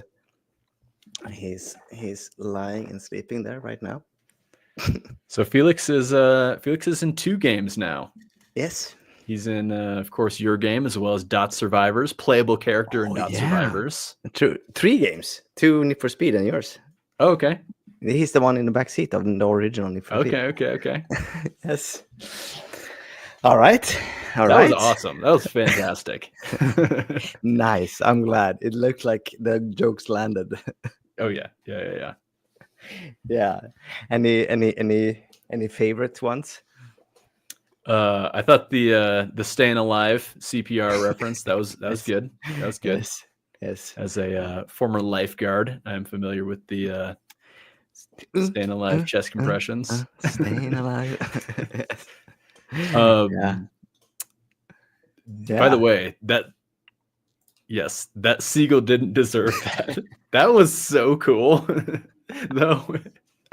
Yeah, that was a Fallout 3 reference for those who didn't realize that. Oh, okay. Yeah, like a VATS thing. Yeah, where you like spend the action points or whatever to like just shoot them in a cool cutscene. Yeah. Okay. Yeah. Well, I don't know. It doesn't matter if it's a reference or not. It looks super out of place, which is the point. Yeah, it's this like point and click adventure game, and then all of a sudden it's just like turns into this like cinematic like spear going through the seagull and violently exploding. Gore. Yeah. Yeah. But what's the canned tuna? That's Swedish surströmming. It's the rotten fish that we're known for. That smells so goddamn bad. It's incredible. I've eaten it several times. When you do it in the right context, it's kind of all right. It's kind of fine. It's unique, but not when you get it from like the The dollar bin in the grocery store. Well, no. If you just open it and eat it without understanding how you're supposed to eat it, it tastes like incredibly bad. Yeah, you can search for a surströmming challenge online, and you have like a bunch of people from all over the world who like buys this can and like opens it, and the smell, it smells like the worst fart you ever smelled. Oh, That's like a really accurate description. You open it and you're oh. like, this is so bad, and you're like, people eat this? Yeah, Swedes eat this. So there's a correct way to eat it. Yeah, you eat it with thin bread, put boiled potatoes in, sour cream, red onion, and then sometimes cheese, and then you add that fish, and it's like very, very salty, heavy, slightly umami flavor. But if you just eat it, it just smells and tastes completely insane. Yeah. So that's what you feed him with. Yeah. And it's Oscars surströmming is one of the very, very famous brands in Sweden that always everybody buys in like August when it's surströmming season. Yeah. Cool. All right. If this game doesn't go viral, I don't know. I'm glad all the things went like flow through well for you, because like you can imagine, like compared to the first game, this is like through 2-3 orders of magnitude more complex to get it actually to flow well, so you don't like, because like it's so easy to have like hard to understand or like a slight out of bounds glitch somewhere and you lose an item or something like that. So right, yeah, that's what I thought. Like I think when I threw the gasoline, it like on the screen it looked like it clipped through the back wall, but I think it just bounced off and then like I think it's a little bit, I think I could possibly patch it tomorrow and make the texture of the gas of the bottle a little bit more bright, so you see it a little bit clearer. I think it's a little bit unnecessary for it to be that dark. Yeah. And did you notice how much like unnecessarily high definition lighting? It's like the text, the resolution of the shadows is like nothing, right? But we have like complex baked cube map what's it called, cube map cookies. So like the lamp that you held it, like, the lighting looked good. Proper in Blender baked light to like properly cast shadows everywhere, and you can see the light in the cockpit like bouncing around. That's also like very, very like accurate, but super low resolution, but accurate. It's a very, very strange combination of things going on there. Yeah. And the boat is like actually driving in the sea. It's like buoyancy and wind simulation to make that happen, which is also completely absolutely unnecessary. No reason for that, but that's awesome. But I started in that end because I thought it was fun. Is it just like going in a circle, or like it's going with the spline? It's actually Unity spline tool. Okay, cool. And it's like following a point that's just in front of you. And then when it reaches the end, the point just starts traveling backwards, and the boat's inherent driver system just turns the boats and goes back. And when you get the mission about going to the gasoline island, where you guys then the island on some the island spawns right like next to you in towards the land, and then the boat like navigates properly to that point. Okay, cool. So none of this there's no like animation scripting. It's just like, well, it's scripting to some degree, but it's like actually like steering the boat and stuff. Nice. Yeah. I also like the big ship with the cheap stuff. yes. So just because it's kind of that type of a game, which maybe not the most replayability, I can spoil a few other stupid things that's on the side of those. Okay. There's the cocaine is back. Yes. There's one that says kale, because I think kale is a fun word. There's semen, which, you know, of course, the semen on a ship. Very good. Yes, and and catnip, of course, and mistakes, misspelled, of course. So a ship full of mistakes. Yeah. Yes. All right. Yeah. Yeah. I'm happy. It very much landed. I'm glad you enjoyed it. Yeah, I heck can yeah. show a little bit how it looks on the computer. If Yeah, I was gonna say, let's get into let's see some of if the I can. interesting technical things that you did on this. Yeah, I can show a few fascinating tricky things that I had to do to make it work. Let's see if I can get. Hopefully, I don't crash as I did in the beginning of this venture a year ago. Is it visible properly? Yep. Yep. So project NIP 2. So here we can see. So let's see here. I don't know if you can see the blue line there. Probably not. I don't No. think I can increase the size of that. That's just like the thinnest line thing. But there's like here you can see the maybe I can make it like compiling shaders. Come on. There's a little bit more clear. So here's the layout, right? So you go on this one back and forth. Maybe the blue there's a blue spline here. Okay, And I'll then take your word here on it. is and here is the Easter egg, right? And here is this one with all the With all the yes, all layered on top of each other. classic. And yeah, the dog, Felix. A few things that is kind of fascinating. So the game is built with the whole thing through a timeline. Okay, nice. I do not recommend doing this. This was a stupid idea. I've worked with the timeline in Unity a few times, and this is like I was like, maybe I can like integrate it in this one. So I can do like this. I can drive it, and I can see, the narration or the dialogue showing. So it's like I can look at the context of everything without even pressing play. But here's the thing: when I end, this is empty water request, so it's like an activation. So it like activates a game object, which then has the specific quests in mind active, and you do the quest. The problem is, because of reasons, I need to make sure that I catch the last frame of this thing. Like all of these, I need to catch the last frame to do some specific processing. And as I've discovered, without very ugly hacking that I did, it's theoretically impossible to make sure that you actually catch the last frame of a timeline clip. They are just not made to do that. And here's why.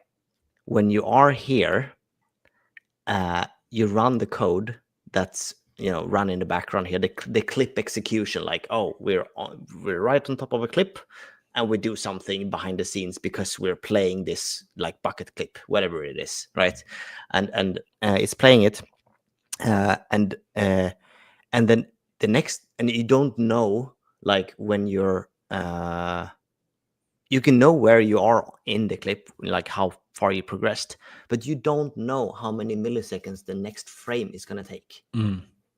So if it takes more milliseconds than this is wide, then you're going to jump over it, and the next frame you're not going to run this code at all because you're not on top of the clip anymore.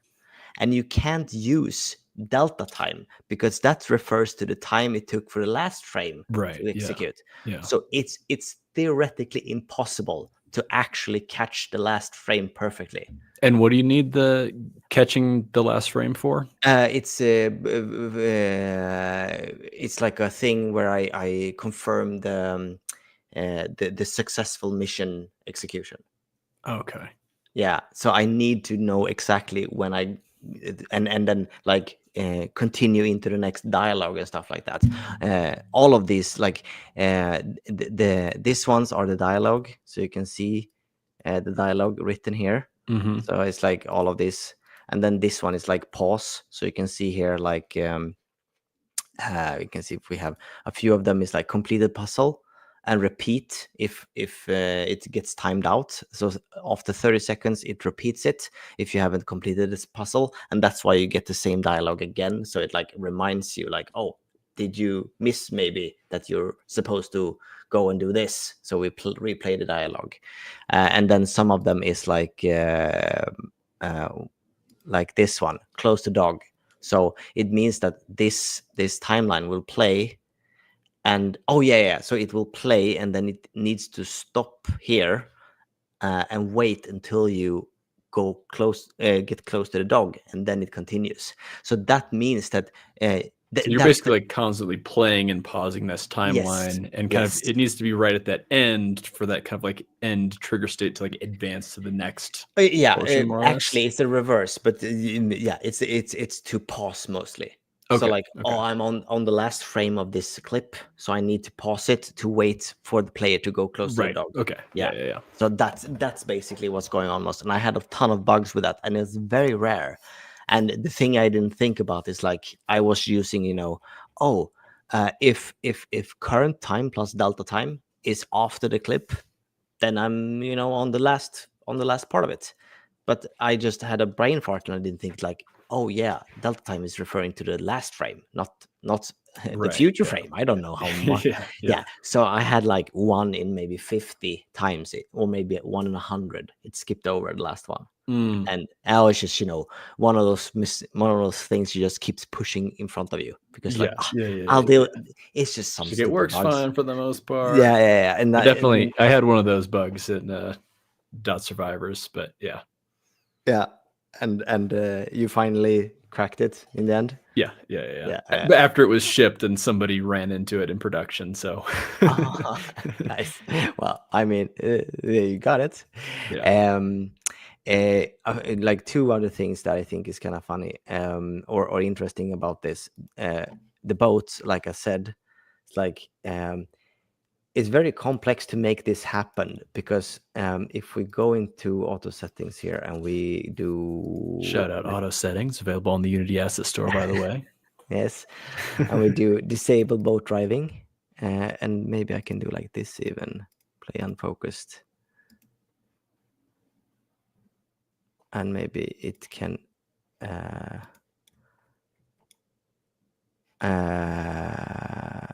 oh yeah, you see the wind. Just like have it how it's kind of going side to side. It's tilting. Yeah, I've disabled so it doesn't go forward. Okay. Yeah, it goes side. Yeah, exactly. The wind is blowing the thing side to side. So that thing with all of the movement on top of it being super fluid and nothing doing any hiccups or anything like that, and you be able to jump and jump off and all of that is that's a pretty complicated thing with a kinematic body that is driven by a physics mover that in turn is driven by a boat driver that has wind simulation, buoyancy simulation, and all of this shit. And then the player, is a kinematic character motor. Mm-hmm. I think this is the thing that our friend Philip did before he did the rival. Yeah, thing. just like the initial kinematic character controller that was the on that asset non-dots store version. And actually, I think now it's free on the asset store, right? Yeah, I think so. I think I found this on the asset store. I was just like, how do I have like, a boat that is very, very physical and moving and have a stable thing going on with movement on top with a character? And yeah, this is what I found. By the way, I should just like put you into this. This is, by the way, a quick jump to every mission, so you can just try them out. Nice. This is a bug I should fix. You had this where you could go in here. Oh, I clicked didn't open think door and about I went this. around, and then both the doors were open. Okay. Yes. Because I thought that was like I was like opening the little panels inside. Yeah. I as I was watching that, I'm like, nah, fuck. So it goes. You give them to somebody else, and they break it right away. Yeah. That's but I'm very happy you didn't get soft locked anywhere. I accidentally threw the sphere or the harpoon and Yeah, out into the and it water, just but then it popped into spawned your hand. back. I'm like, Yeah, yeah, okay, yeah. nice. There's like several backup plans. Whatever, if you throw it out and you pick up something else, still, it gets spawned in the middle of the boat and stuff like that. So it's like I'm like the player cannot get rid of its items. Yeah, yeah, yeah, Yeah, yeah. yeah. But And I like how yeah, it looks like those things started like glowing after maybe a little bit to yeah. just really That's it. highlight like And that timeout is hard. It's like you never saw it without the highlight in this case. But like if you're yeah, very like those ones eager, didn't highlight for me, but I think the buckets did end up highlighting for me. did these highlighted? Oh, they did? Yeah, they did. They were highlighted when you Oh, got I didn't even some. notice. Yeah. Like if I restart here and yeah, come on. I thought Yeah, that was this is hilarious. You take the pipe out and the guy's like, yeah. And he speaks Swedish with muffled sound, and it's clearly a Gothenburg dialect, which is a harbor city. So it's the guy who made wow. the guy who made all of the sounds for the game with his mouth, including like the cat in the original game, Alfred. Meow, meow, Uh, meow, meow, meow, he meow. he is the one, and he has a natural Gothenburg dialect, so it's a match made in heaven. Yeah, there he popped in. So that was like, oh, That's like one of those like things about the game that you would like never know, like specifically if you're like from a specific part of Sweden. no, everybody who speaks native Swedish will recognize Okay. that dialect. Yeah, it's the second biggest city in Sweden, and it's like the working class dialect in Sweden. Because like the capital is Stockholm, and they speak in a way, and they're like, that's the government and the people They who all in speak charge of. kind of like this. Yeah, pratar du så här och du har en liten här. While in Gothenburg it's like, ska ut och tråla We're med gonna go. grejerna eller göra lite så här We're gonna go va? on raid. We're gonna go on a Viking raid. That's Scottish. Yeah, no, yeah. Anyway, yeah. So that's what you missed, well, not missed, but you did it in the wrong order. And there we have Eula inside. Yeah. Anyway, I should add. So the two funny things that is like complicated with this that is I didn't expect. Did your game? Well, no, you never played it in the browser. The game has 2 or 3 hard lag spikes in the browser Okay. in the beginning. Can you guess what that is? Is it Even like on load when it like first like the lights first come on or something or it's shady compilation. okay. And damn, I've tried to like squeeze them out of the system and found some Is way that the thing that you were kind of mentioning, like that you had kind of some browser performance issues? Yes. I had a lot of browser performance issues, partly because like we have this thing. It's like surprisingly high definition lamp, like really. Let's see, where is the cookie? There's the one, like this one, like baked cube map. for how this looks. Anyway, so Okay. the shadow map here, Nice. between this one and this one, which also uses a shadow map, Okay. and then like the sky, they ran out of Shadow Atlas very fast on WebGL. So they like had to regenerate it like at least 10 times during your playing. So I had to really go hard and like try to reduce all the resolutions everywhere, all the shadows. But luckily the game looks like it's on PlayStation 1 or 2. So I can just squeeze it down until it like doesn't take anything anymore. So it was fine. Yeah. So it's like a quarter the resolution that Unity normally uses. And that's like a problem you don't run into normally because or a problem you can't solve normally like that because I'm making a good game that needs to look nice and I wanted to play in browser, but my shadows look like shit. But in this game the shadows are shit. So it's like it's fine. It's okay. Yeah. We just reduce it. And, yeah. So the shadows is a fascinating thing.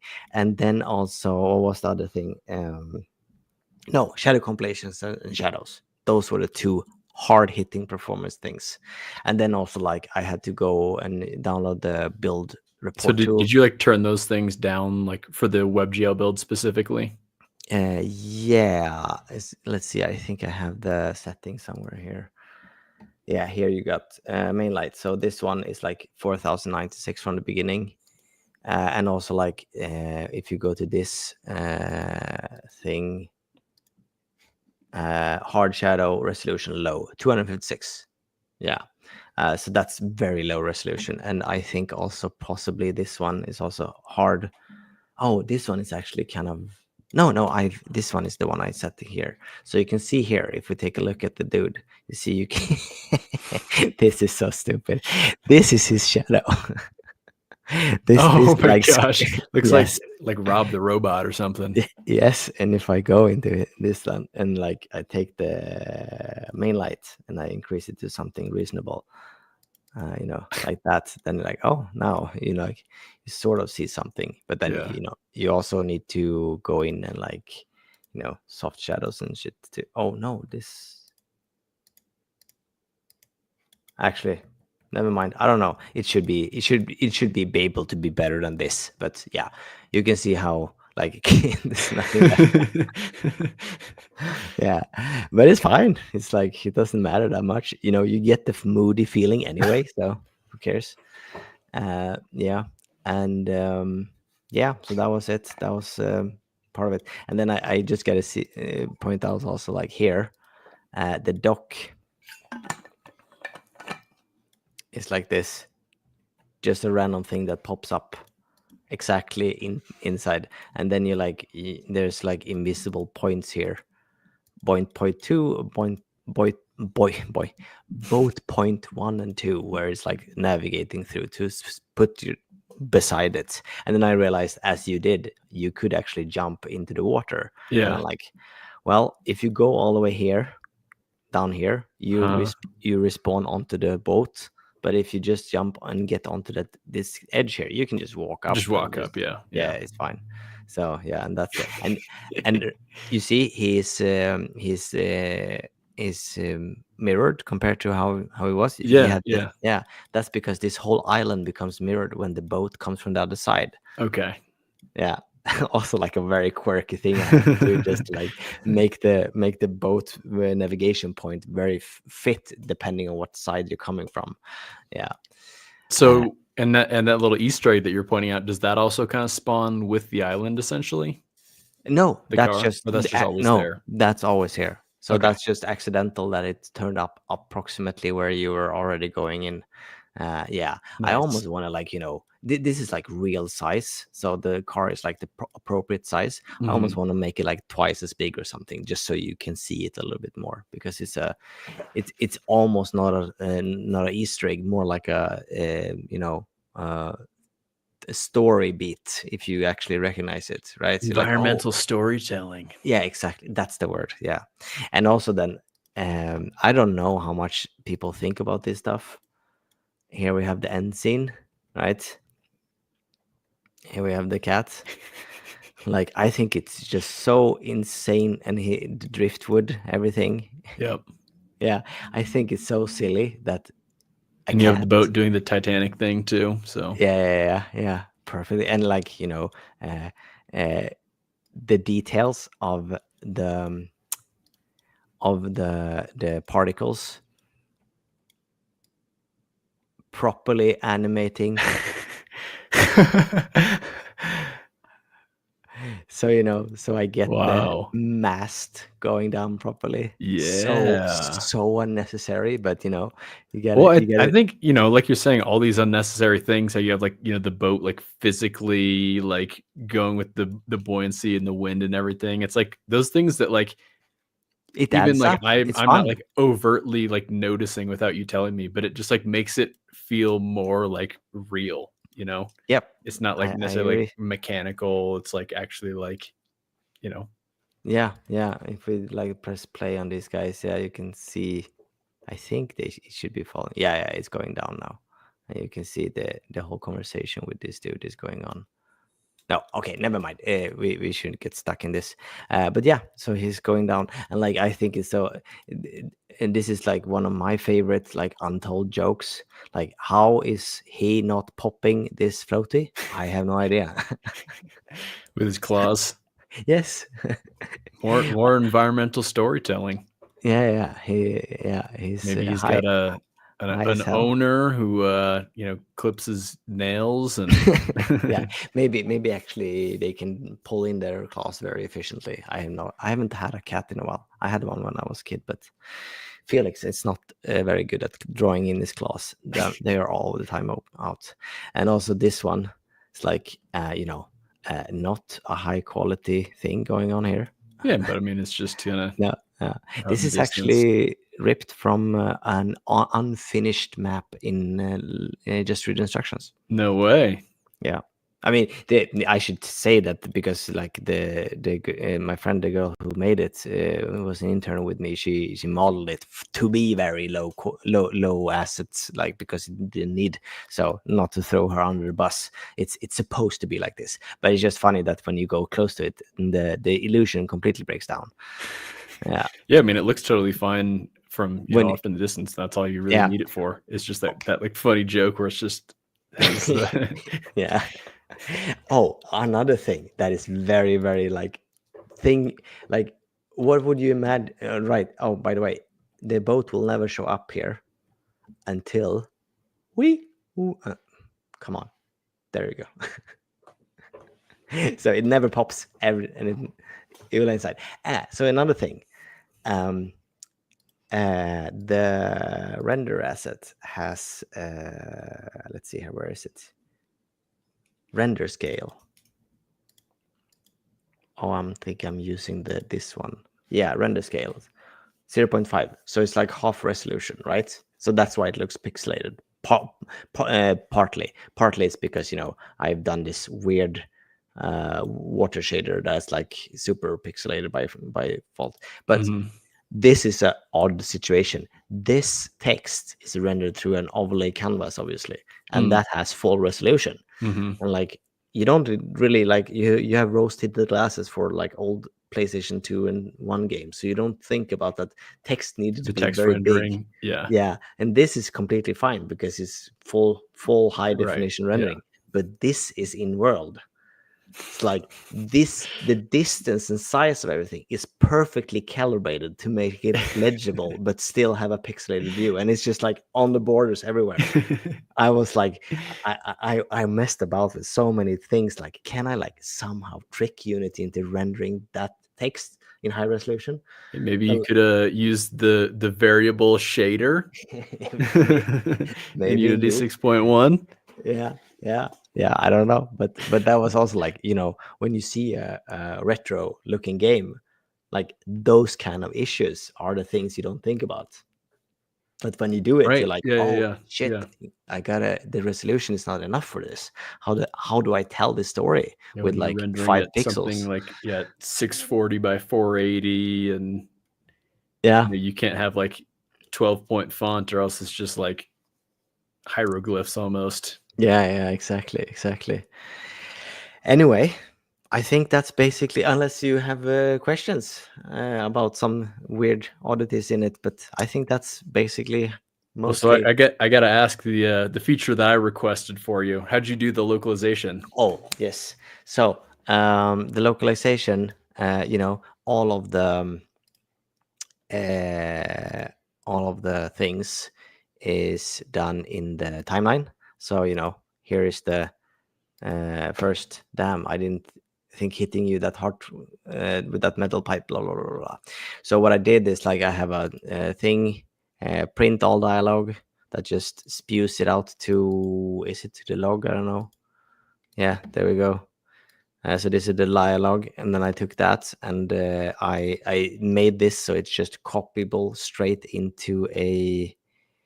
Now this is maybe not some. I should just make sure that I'm not showing random personal stuff here.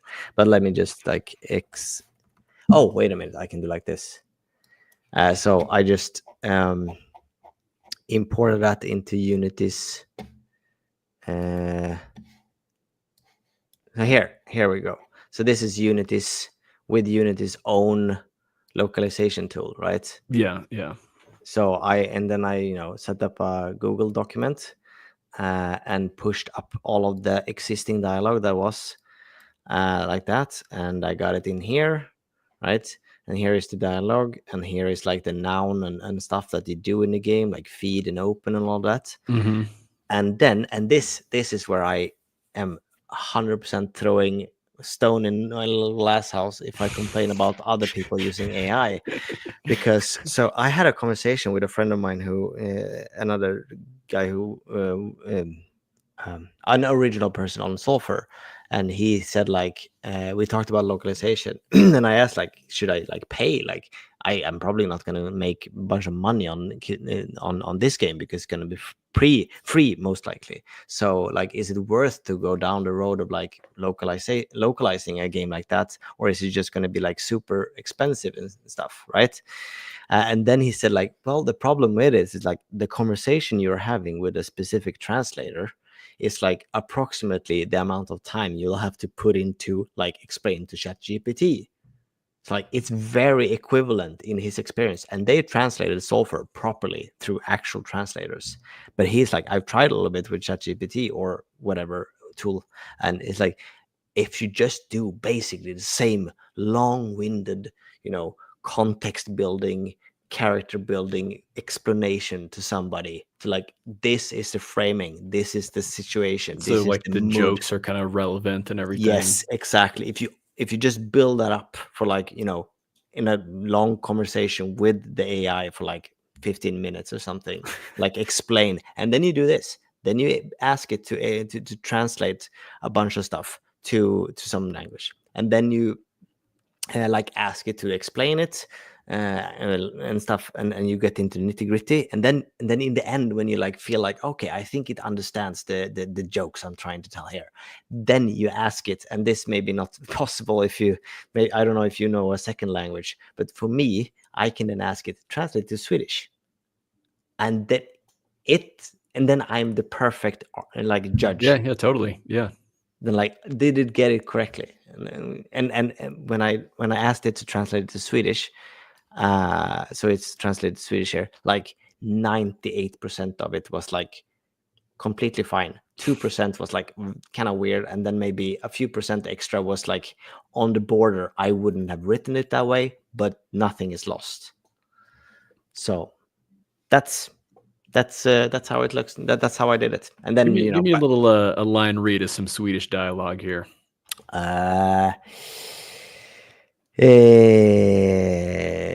Han hade så mycket kattmynta i blodet att det skulle ge minst 5 år i fängelse, och efter det där resan så är vi båda medskyldiga. Love it. What line was that?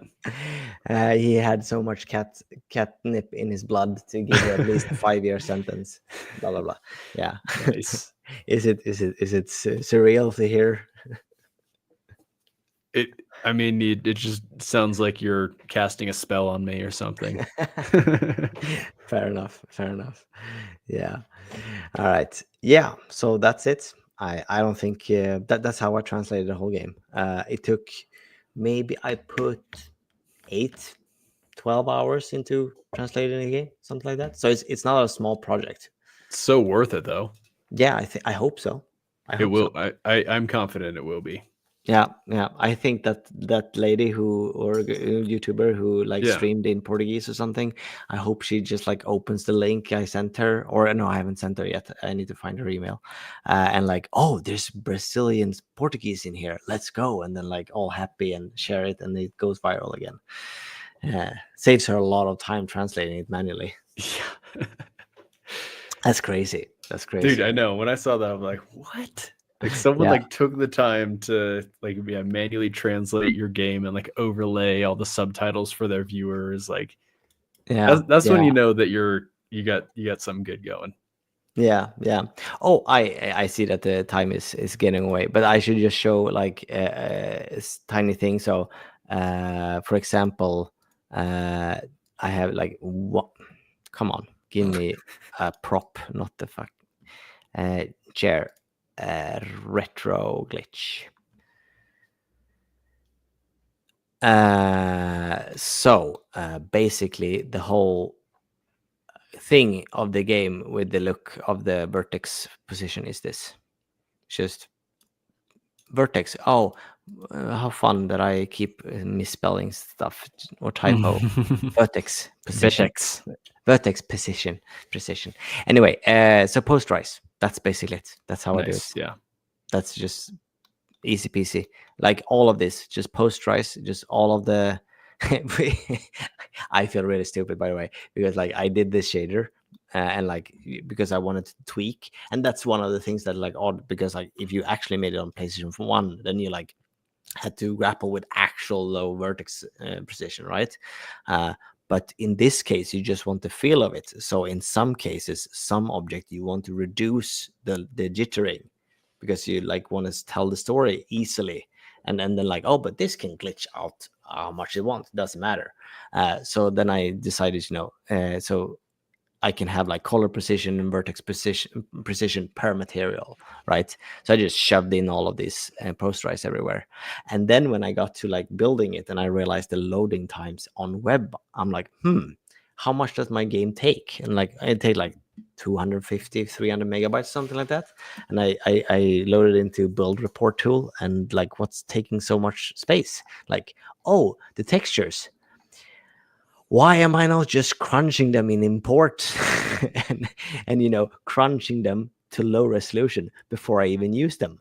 Why am I shipping high resolution textures with a game that is then 4K textures and yes? So then I'm like, why did I even do this shade? Like, what's the point of this? Yeah, but like I'm like that. That's like I'm actually overthinking this. I can just yes. But the nuance and being able to adjust these things are actually like kind of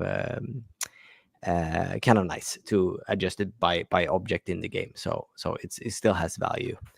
And then some random highlighting things so I can highlight Voronoi. some Voronoi shit going on. Yes. Oh, okay, so that's what you're doing for the highlighting. Yeah, so it's just hooked up into everything. So then like just highlights, you just like turn on highlight to one and then it just highlights. Yeah. It's fine. So it's pretty straightforward. Yes. And let's see here, Felix, do I have a picture of him here? No, I don't. Somewhere I was just the end picture that I purposely had wrong aspect ratio on and everything, just to mess with Yeah, just make it look. Where is it? Improve the meme ability. Oh no, I can find it through the canvas. End screen. Felix Poo. Poo. Here we go. Here we have my fella. Yes. I will say Felix is represented pretty well. Like the you get like the correct spots and everything on the face in the game. Yeah, we took real good like T-posing pictures of him here in the kitchen like a year fully ago. mocapped. Yeah, well, yeah, it could be something. No, it's very nicely hand animated by Jens. His name is. He's a very good animator. Yeah. And so yeah, actually, just real quick, as we're kind of closing up here, what are kind of like the stats on the project, if you will? Like how many people are on the team? How long were you guys working on it for? So the 5 people, including me, on both the same. It's 1 game writer, 1 audio person, 1 graphical, and 1 animator, and then me, right? And the writing is a little bit shared. Right. And then like the dude who made the music or made the sound has made everything with his mouth. There's a few like the boat sound and a few other sounds are ripped from some random open library I have lying around.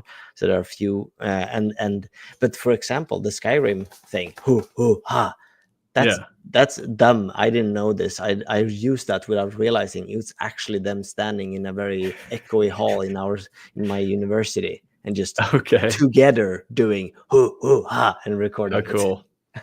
Yes. So yeah, and this game has been like maybe I put in a month of my work into this. probably a little more. But as you can see, there's like, you could probably half that if you actually made a good business decision around some of the tech that I just Right, like kind of wanted. implement some more or less like tooling to be able to create the different like sections of the game and everything. Yeah, and like not overdo the simulation of the boat would have saved me like a week of work. But that was, that was driving me. So I'm like, Yeah, and it's like one of those, yeah, exactly. It's like you're doing fun, cool technical things that like challenge you, and it's not like you're like, oh, I'm just kind of like making this silly little project, whatever. Like yeah. you're actually doing some interesting things with it. I don't particularly enjoy developing this kind of game unless it's like a very, very like interesting thing going on. That sounds very negative, but I'm just like, there's so much things you can do, and like just some random point and click game in traditional Unity doesn't really spark me that much. Right. But Yeah. I need to find something, and for me it was like, I wonder if I can use the timeline in this like clever way, and I want to try how far I can go with simulating the boat in an actual physical way. And I, in my mind, I was like, both those are unnecessary. But if that's what it takes to keep me like interested in it, let's go. Let's do some stupid things just because it's fun. Would the timeline stuff work a little better if you had like different individual timelines for each section rather than it being like one full timeline?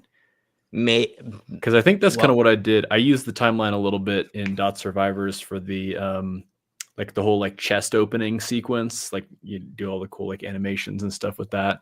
And so I think there are actually 3 separate like timelines, like one for the kind of like initial sequence where it like shows the chest and it kind of is like on a little animation loop, and then you click like okay, and then it like does the whole animation, and there's like a final stage where it kind of like shows.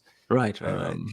Maybe there is a way to structure it like that would like avoid this last frame of the clip problem a little bit, or like put that timing issue or catch issue into some other piece of the of the code or the system. But the problem is like the thing you're left with to have like timelined up and have properly to use the timelines concept to drive. There's nothing left. Like this thing is not a thing that should be timeline structured to begin with. I realized after this, like the original game, the Need for Speed 1 has a more flexible, easier to work with structure around this than this does, and I spend so much time with this timeline thing. But afterwards, like this is because like the length and like the alignment of stuff, which is the point of a timeline, to be able to this in this cutscene, the effect of this gun or this dude should be doing this a little bit earlier, so it like times up with the camera and the depth of field pull. That's what's it's supposed to do. In this thing, everything is basically just like everything comes in order, and it has a timing, and all the timings are basically the same. So there's no point to having all this tracks everywhere. Right. Like it'd be good for like the seagull sequence.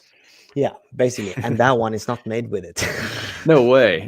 That's made with normal Unity animation. Okay. So yeah. I mean, it's ironic, but so yeah, but so I'm somewhat happy I did it, because that's you find out stuff and you're like, oh, okay. Yeah, like I got a more intuitive feeling of what do you do with a timeline and what is the problem that I'm trying to solve with this, and they're not the same. Yeah. Yeah. Makes sense. Yeah. All right. Yeah. Cool. I guess I'm doing that now. Yeah. Thanks again for the overview on Nip for Speed 2, Searching for Pussy. I hope you don't get flagged by YouTube or something because of our foul language. Yeah, as long as it's not like in the first like 10 seconds where we're like, hey, here's what we're talking about today. Yeah, hopefully, yeah. Well, it's like very entertaining and gratifying to see somebody react to it and like actually having a good time. So I appreciate that. No, and that was all genuine too. Yeah, I believe it. Yeah, it's legitimately a very silly game. So yeah, again, thanks for sharing. Nice. All right. Well, as we close things out here, we like to do a dynamic allocation at the end of the week where we just kind of share some fun and interesting things with the community. So, Tobias, what do you be sharing this week here? Right. Let's see here. Can I post right now? My brain is a little bit. So there's probably people already know about this because it's getting bigger and bigger by the week. Wukash podcast. It's a game dev podcast, and I'm going to link the last one and also like put in, if I can do that. Yes. And also, so that, Oh, yeah. never mind. Your video was frozen for a second, but you're good Okay, now. yeah. That dude, I yeah, Vjekoslav, yeah, I can't pronounce It's it, a even tough though, one. Yeah. yeah, that dude has made File Pilot, which is a replacement for Explorer, Windows Explorer, and I mean, it's like, yeah, maybe you can link that. It's surprising how bad Windows Explorer is when you have felt this one. It's just annoying to like hook up all the direct commands. So you like Windows key E goes into that instead. Yeah. Oh, yeah. Good. So that dude on the right is the guy who holds the podcast, and this is the guest for the latest guest. And he have had Jonathan Blow and a lot of people on, and it's just very Yeah. good questioning. Very good. People may know that the podcast used to be called the Game Engineering Podcast, and Right. he recently switched it to the Wukash Podcast because I believe that's kind of like his I name. think it's their name. I think it's German or something. Polish, maybe. Polish, maybe. Yeah. Yeah, Maybe, yeah. and yeah, I guess he kind of wants to expand more outside of game specific things, like this one right here, where it's the File Pilot, File Explorer replacement. Was there anything else you wanted to say on File Pilot? No, yeah, I was just with File Pilot. I'm starting to use it now, and like the way it handles search and like having like a memory of what you're doing in every folder. So like, oh, he touched this files most often in this folder, so the files are always at the top, and they're like a little clock that shows like, oh, these are at the top because you touched them recently, so you probably want to use them. Like you're like, oh my god, why, like what is Microsoft doing with their life? Why are they not doing this so much better? Yeah, so that's how I feel about File Pilot. So I'm probably going to buy the full license. Right now there's a free beta, but I think it was kind of cheap. I don't know, like 20-50 bucks or something for the full license. So yeah, that was my the podcast. Awesome, and the Explorer File Pilot, super nice. Yeah, he's had a lot of really great guests on there recently. We were talking a little bit beforehand about there was Dennis Gustafson on there who I think you had kind of shared some stuff from an earlier episode of our show. Yeah, because he's the developer of that game Teardown. Yep. So he's done a lot of like really interesting physics stuff on there. Also, another one that people I think will find interesting from this one is Aras. Yes, Aras. He was, I think he was like said on here, he was like the first like non-founder hire at Unity. Yep. And so yeah, he is like basically made a lot of the things in the Unity game engine. So it's really cool to hear him kind of like talk about the history of Unity and all the stuff he's doing now too. So yeah, shout out to the Wukash podcast. Yeah, cool dude. Yeah, for sure. Okay, and I probably shouldn't have done that because I need to share mine. Is there anything else you wanted to say there? No, that was just I feel I have a hard time coming up with good good things to share, but that one I've enjoyed the past weeks. So yeah, sounds good. Well, I wanted to give a shout out to a amazing video game, Steven's Sausage Roll.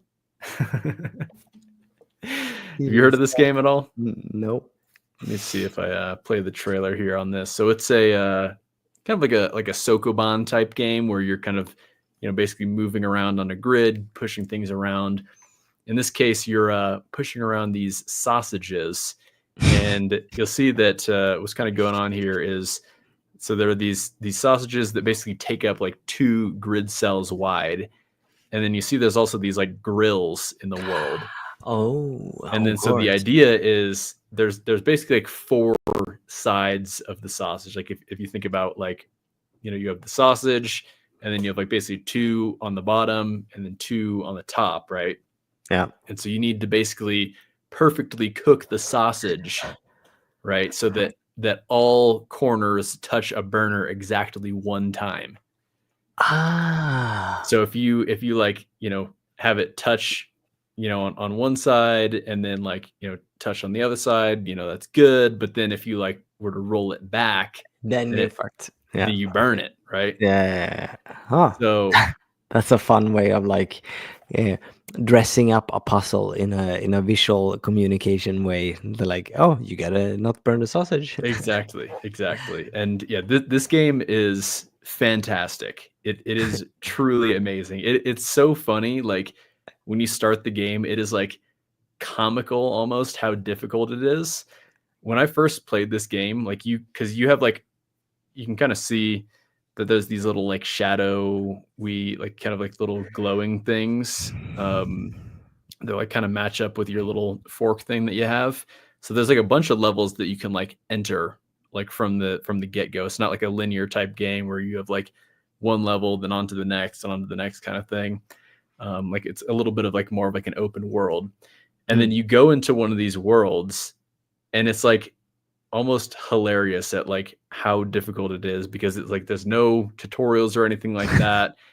And it doesn't like start you out on like, oh, here's like an easy level and you play it out. It's like, no, I literally thought that the levels were impossible to solve at first. I'm like, Oh, do I need to like unlock something or like do this? And like, how did you end up playing the game? I just kept messing around, and like you finally figure out like No, but one. how did you find it? What do you mean? How do you find the game? Like yeah, it's an old game. How did you find it? Oh, Jonathan Blow talks about this game all the time. In Oh, a bunch of his speeches, he's kind of mentioned that this game is the pinnacle gem. of design in his opinion. But Oh, so that's where he get partly inspiration for his current unnamed Sokoban game. very likely, yeah. Yeah, But yeah, yeah. it's so amazing. This game goes on for a very long time, and like it doesn't necessarily like, you don't get any like power-ups or anything like that, but like the level changes in like very slight ways as you progress through the game. So that like the existing like movement tech, I guess would be a way to put it, that you have like from the beginning of the game, allows you to do like so many things that you don't even realize. Hmm. And it's very cool. Again, very difficult and challenging game, but like when you finally figure out the solution, you're like, oh my gosh, that is so cool. I didn't realize you could do that. So Oh, it is like that, huh? yeah. Nice. So yeah, wanted to shout it out because it's actually on sale right now. The Steam has a box pushing fest now through April 28th. So basically through Monday. So if you want to pick up Steven's sausage roll for a discounted price. Damn, you're pushing a bunch of boxes in just read instruction. I could have been part of this fest. Oh yeah. Uh, Stephen Lavelle also has over 500 puzzle games you can play for free on his website. Lots of them are great. That's good to know. I haven't played any of his other ones, but damn. he definitely seems like a very experienced puzzle game designer. You know what? My brain completely missed what's going on here because I read you have like this plugin that like estimates Steam revenue and stuff, Oh yeah. and I didn't. I'm tired. I didn't notice the K. So you're like, oh, you made So $730. I was like, He's like been like promoted by Jonathan Blow left and for a right, and he second, only made yes, I was like like, what is going on 70 with this sales of this game? game. Yes. I was like, maybe this is a friend of Johnny's or something, and it's gonna be like, yeah, this is my friend. He just released it, and I'm like, but it's released in 2020. I don't know what's going on here. And they're You're like, like, he oh, has there's a 1,000 overwhelmingly positive reviews. yeah, I didn't see that. The stream was like, the pixel didn't line up very good Oh, So okay. only the 730 there was very easily legible for some reason. Anyway, okay, cool. Now I get it. Now it makes total sense. Made in Unity, by the way. That's I would that looks like a game that you can make in Unity for sure. Yeah, yeah. Yeah. Well, all right. That is our episode of the Hot Path Show, episode 51. I feel like that was a great episode. We talked about a lot of things. Showed some rockets. Got into a lot of Unity stuff. Played a game. Learned about your new game. We found the pussy. we did. We did it. Yes. And he was high on nips on catnip still, I think. Continue. But no, that's it. Thanks for joining me here. And yeah, thanks everyone else for joining in, hanging out in chats. Always a good time. And yeah, I'm sure we'll be back with another episode of the Hot Path Show at some point. Sounds good. All right, Tobias, any parting words for the people? I don't know, maybe like code on, like the usual one. Keep on and code on. All right, see you, everybody. Bye.